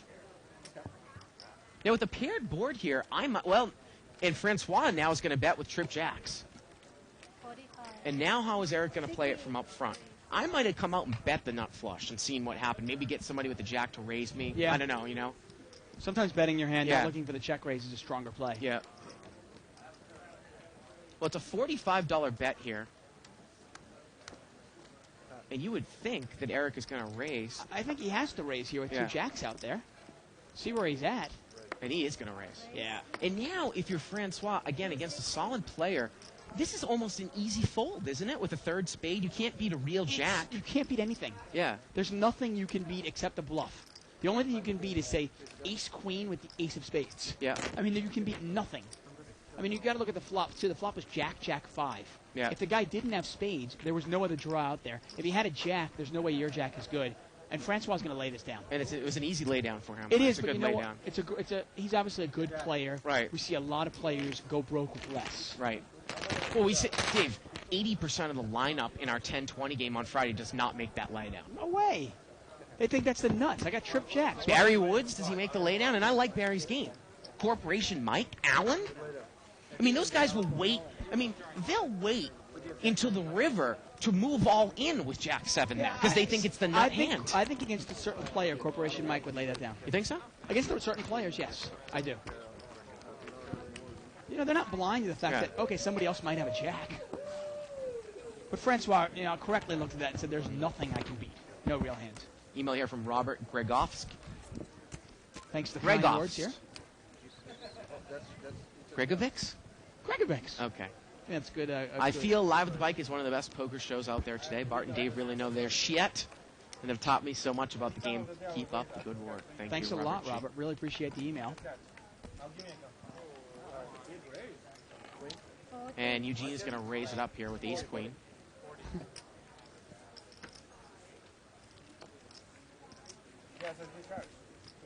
He's going to make it 40 to go, and he's going to take it down. Another email here from Chris. Awesome show. Question. Most people say a realistic win rate for limit hold'em is 1 big bet per hour. What is a realistic win rate for 2-5 blinded no limit? Also, due to the high fluctuation of no limit versus limit, what are the bankroll requirements for those limits? Now, it's interesting that he worded the second part of that question, or the way that he worded that. I actually think that the fluctuations in no limit are much less than limit. I mean, wouldn't you agree? Yeah. I don't know if I've logged enough no limit hours. Variance-wise. Yeah, I don't know. I probably have close to. I don't even know how many thousands of hours of limit hold'em I have. I'm wondering how many hours I should really check. How many hours of no limit experience I have to know. I will say that my bad days in limit hold'em are equal to my bad days in no limit hold'em. But my wins are much bigger in no limit than Right. my wins in Right.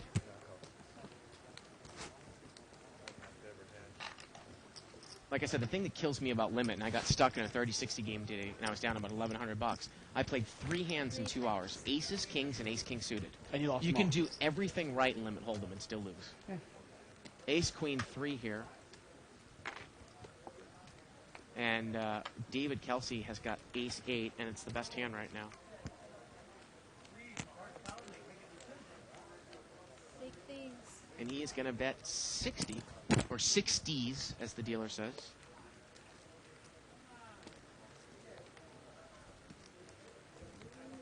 Get an interesting email from Kevin Yang, and I want to address that one. Yeah, everyone's going to fold. Go ahead. He says, why does Sylvester always take an eternity to fold hands? Have you guys ever seen him muck quickly? You know, This game will go. I actually really like the fact that Sylvester takes a second, takes a moment before he acts. We saw before he actually had a full house with 7-9, and we saw him take a second. And I think it's a great habit to get into if you're playing No Limit Hold'em, especially live, to not let, you don't want to be impulsive. You know, take a moment and think about what your opponent might have.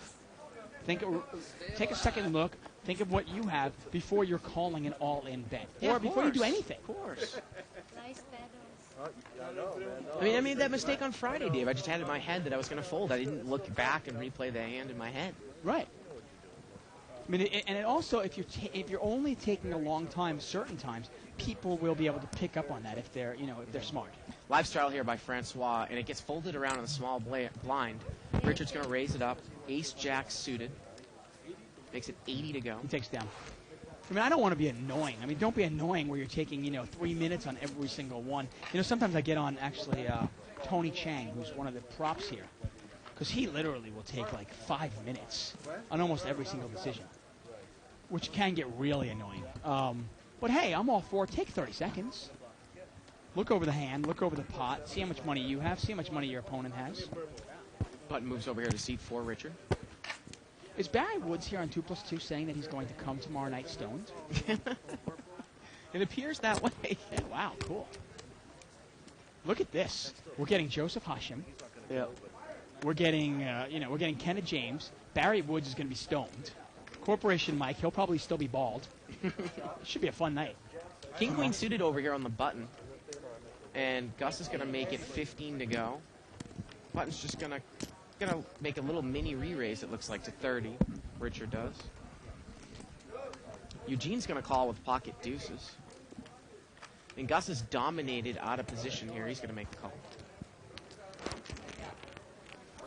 So we're going to look at a $90 pot pre-flop. Richard's the pre-flop re-raiser. And look at this. Eugene is flop bottom set, and Gus has got a flush draw with overcards. Wow. Yeah, that's interesting here. This is one of the things we always talk about implied odds. Okay, you've hit your set, but your opponent has to have something also. In this case, obviously, Gus has something. And look at this. Eugene bets right into the set. Love it. I love the bet. Bet 65. Bet 65 into a $90 pot. It's about, 65%, 60% of the pot. It's a nice bet. Now, I'm sure that Gus is probably, sometimes, and I talked about it, you got to play the player with these big draws. Overcards and a flush draw. A tight player shows you a lot of heat from up front. You can't necessarily say that, oh, my queen and my 10 are good here with this board. Right, but is Eugene a tight player? I mean, I don't know. I mean, if it's Jeff and seat 9, yeah, I probably just I'll smooth tell you call. one thing, though. I've always seen Eugene bet into his trips and his sets, and he would bet a straight right out here. Right. He always does that. He'd also bet nothing, though, too. Gus makes the call. I mean, we've seen Eugene bluff numerous times. Oh, and the turn's a heart. Now, this is interesting. If Eugene can put out some sort of a little blocker bet, he can get the redraw to the full house. 75. He's going to bet 75 now, and that is a little bit of a small bet. So the pot now is about, he bet 75 into about a $250 pot. So Yeah, it's kind of a blocker bet, and if Gus tries to trick, plays it tricky and tries to play it slow and the board pairs. Blocker, schmocker. Eugene's got 200 left. Gus should just move in now. Are Oh, you does kidding he? me? Okay, you're right. Yeah, these guys aren't that deep. No way. Yeah, all the money's going in. Yeah. Actually, Gus can kill himself, though, if he just smooth calls this, and a heart comes on the river. In terms of maybe not getting paid off. Yeah, exactly. Now you know what the other one is. And look at this. Eugene's shown Gus his hand. Eugene has shown a deuce to Gus, And now it's not the deuce of hearts. And Eugene says, Gus, now you know what the other one is. So now Gus knows he's got the best hand. Yeah. You know the guy's either got trip deuces. And now Gus moves all in. Now we know what you have. What are you going to do about it? We've seen this play before. Okay, I show you one, you show me one. I love the play by Gus here. Which one? It's almost only. You realize that Eugene has minimum 2 pair and probably a set of deuces. And Gus has said, well, I can beat that. But you know what? If he's got a set of deuces or 2 pair, he's got redraws.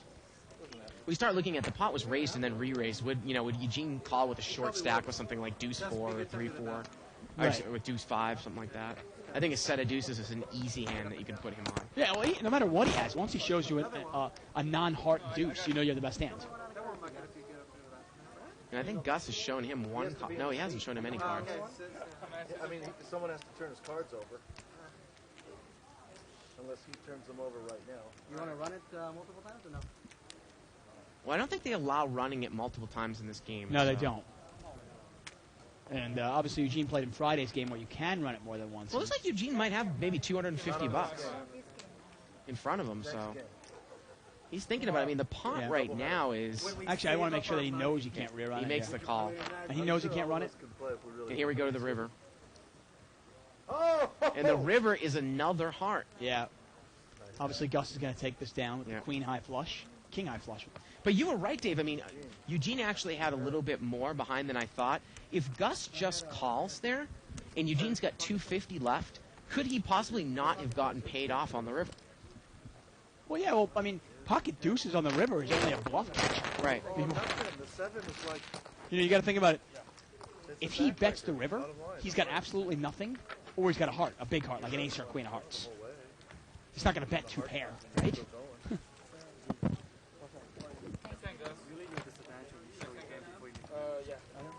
And again, Eugene's got 10 outs there with 1 card to come. About 25% chance of hitting his full house. And, you know what? I think the pot was basically laying him 3-1. So, well, he had about 250 left.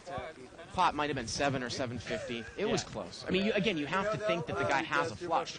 You're not necessarily positive that he has a flush 100% of the time either, right? Yeah. I mean, if the guy turns his cards over. Remember when Marty I really didn't want him to call. I mean, could Gus have done that with a pair and the ace of hearts? Yeah, you wonder. You wonder if he would have. But then again, it was so obvious that Eugene had a set of deuces, you can't figure that there's a lot of fold equity there, right? Yeah, it's one of those things where if you know your opponent knows you have a big hand, and he still bets into you, well then, mate, he must have a monster. Got an email here from Darren Teal. He wants to know where to stay. He says, if we come out to play at the Pike, where is the best and closest place to stay if you're on a budget?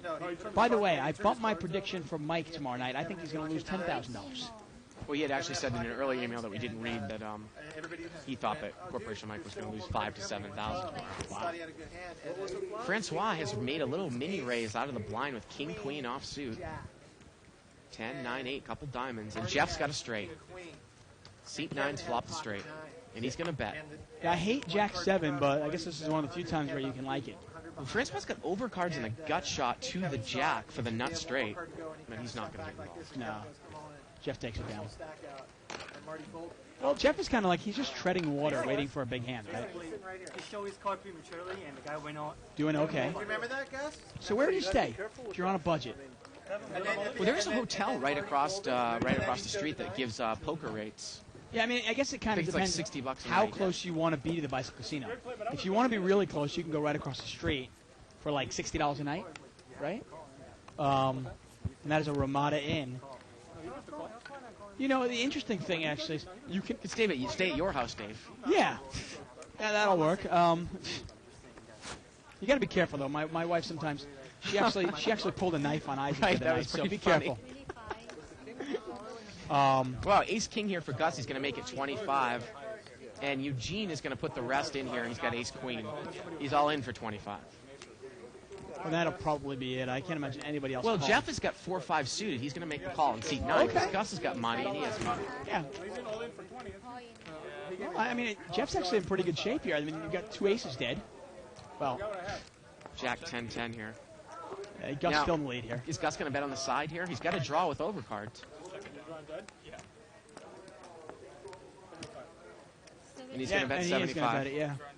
Well, I like the bet here because you think maybe my opponent, maybe Jeff called with pocket 4s or pocket 5s. This is not a tournament. I don't really care about knocking somebody out. Turn is a 9, and now Eugene is open-ended, but Gus has the nut flush draw. And the river's a jack, and they're going to chop it up. Oh, man. Jackson 10s with an ace. Ugly river. Yep. I'm trying to think now. To me, we're actually not that far from, like, Hollywood. You know? So you can really find a nice hotel. If you want to go, like, you know, hang out in Hollywood, you know, find some place you can spend, say, $75, $80 a night, something like that. You're only probably 15 minutes from the bike.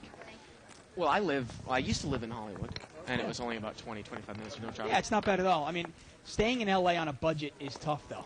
Email here from EG with regards to what I said about Limit Hold'em, Dave. He says, what form of poker can you do everything right and still not lose on occasion? Well, I'm talking EG. I'm talking about the fact that you can do everything right in Limit Hold'em and lose 40 to 45% of the time, which most people do. Whereas in No Limit, a really good player probably wins close to 80, 90% of their sessions. I mean, it's not even close. Yeah, I mean, Doyle Brunson actually talks about after he came back from a heart attack, he says that he actually won 56 sessions straight of No Limit Hold'em. Man, I'm trying to think my longest. I've on a few occasions won 11 or 12 sessions in a row of Limit Hold'em, but it's really tough to win more than that in a row of Limit Hold'em.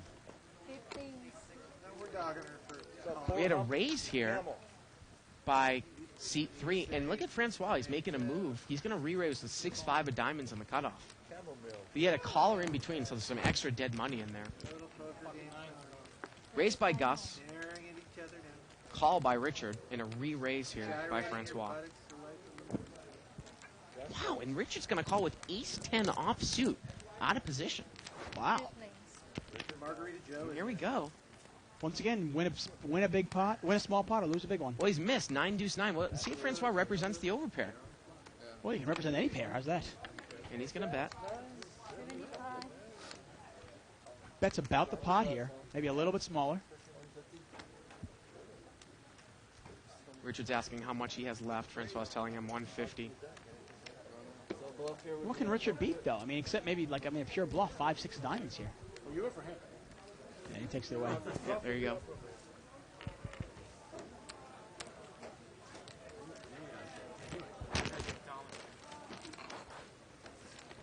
Yes, I am.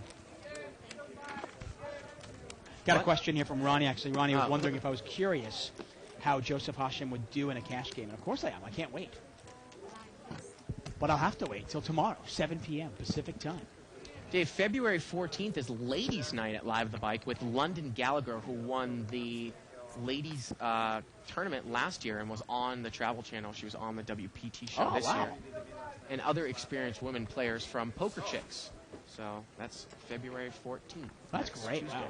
And that was that whole weekend actually before. There's a whole bunch of tournaments. February 10th, 11th, and 12th, which are Friday, Saturday, and Sunday nights. There's a whole bunch of tournaments geared toward the couple.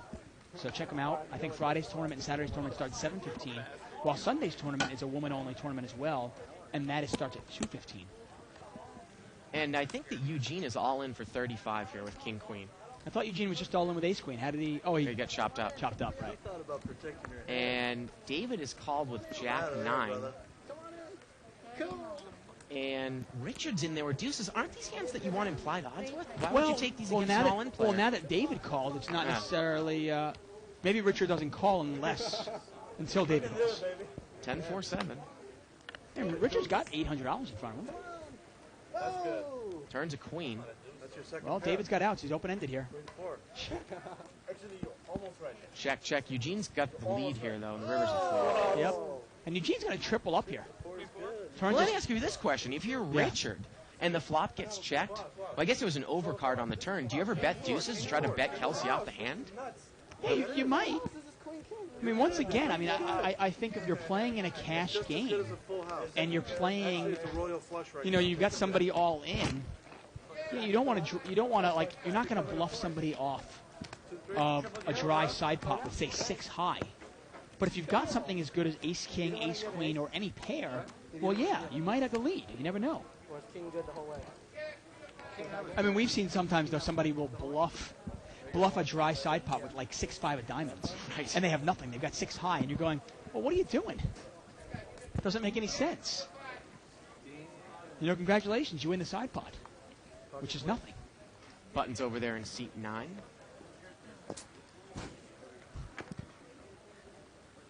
All in again? Eugene, think about it. All in, come on, dog. Yeah, do it. Do it.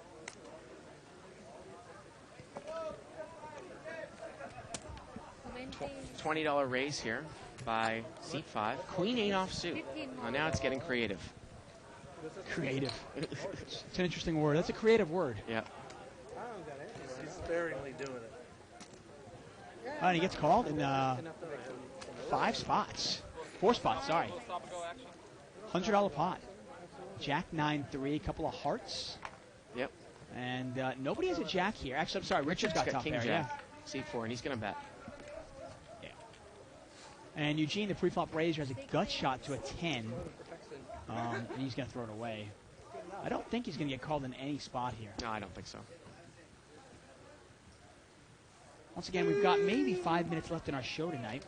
Once again, tomorrow night, 7 p.m. Pacific time. Yep. We've got No Limit Hold'em at its best, folks. 25-50 blinds, $3,000 minimum buy-in, unrestricted maximum buy-in. This game is going to play huge, and we've got some really great players coming down. Kenneth James, Joseph Hashim. Can't Mo. wait, Dave. I'm actually curious how Mo plays against, say, Kenneth James and against Joseph Hashim. Well, like we were saying before, you know, I think that game can sometimes be a little bit out of Mo's comfort zone, and he plays it pretty conservatively. Yeah.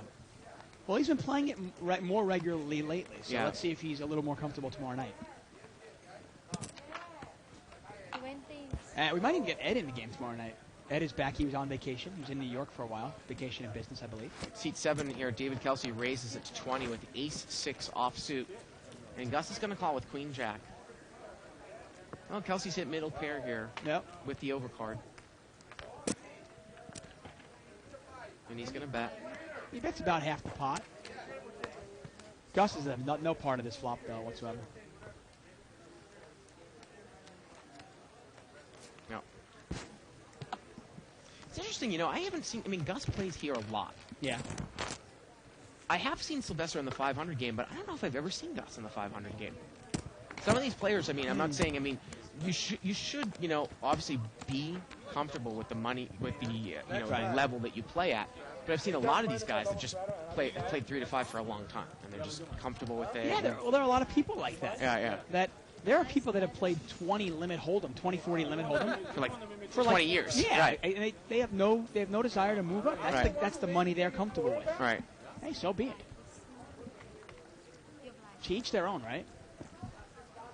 You believe it was you. Remember when he was going to pass? He thought it was a quarterback. Seat 5 is going to live straddle here, Eugene, and he's got ace-9 of diamonds in the straddle spot.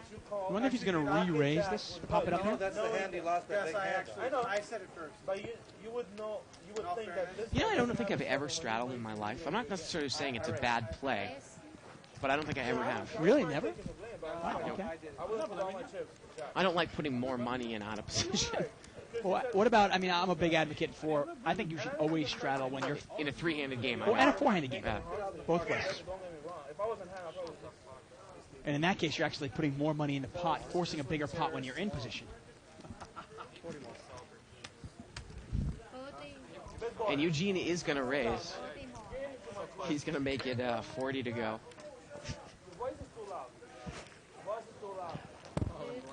So we're heads up here. Kyle makes the call. He's on the button with queen 10. And he's flopping open-ended straight draw here. Yeah, Eugene's still in the lead, but if Eugene catches a pair, Kyle's hand's good. Eugene's got to hope that he misses. And actually, you know, Eugene just check folded there. Yeah.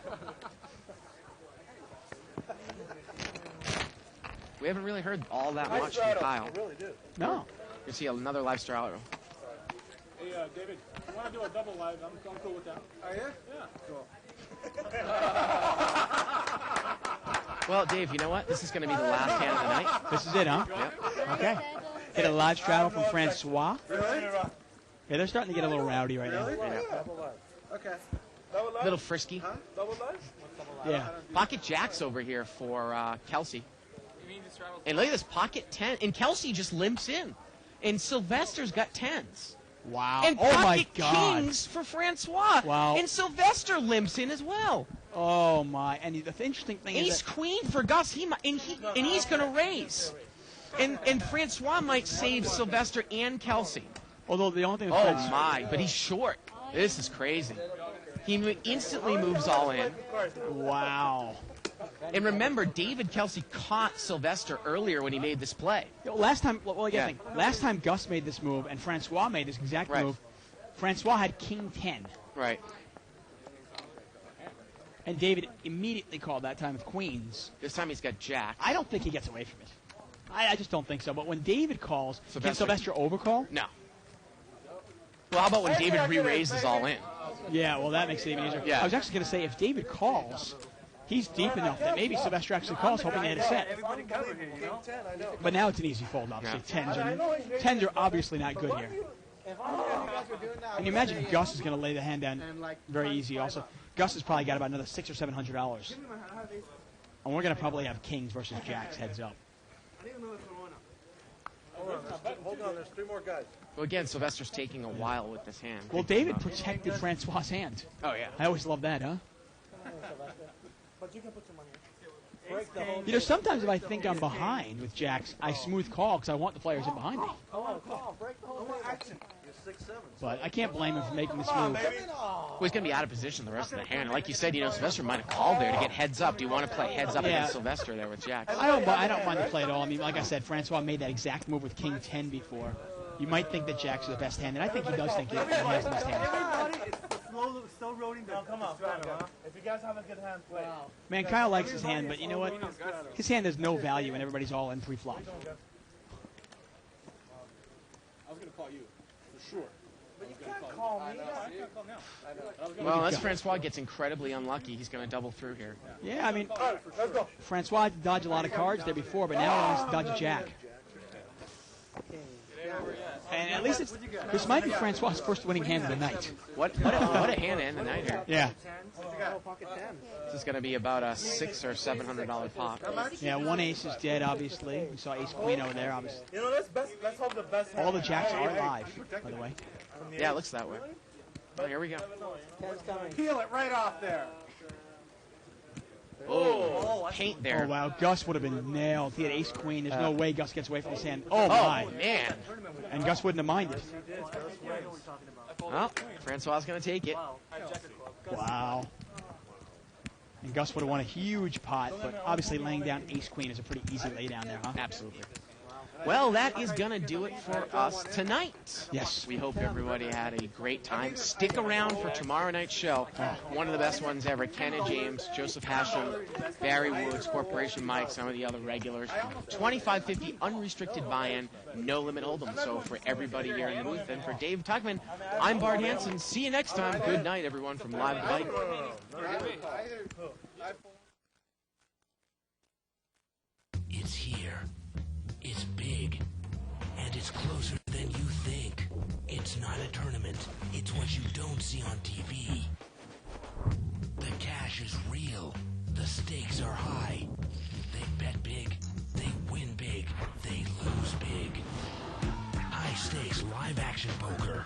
Live at the Bike. Watch it live on the web or play it if you dare at the Bicycle Casino right here in Los Angeles.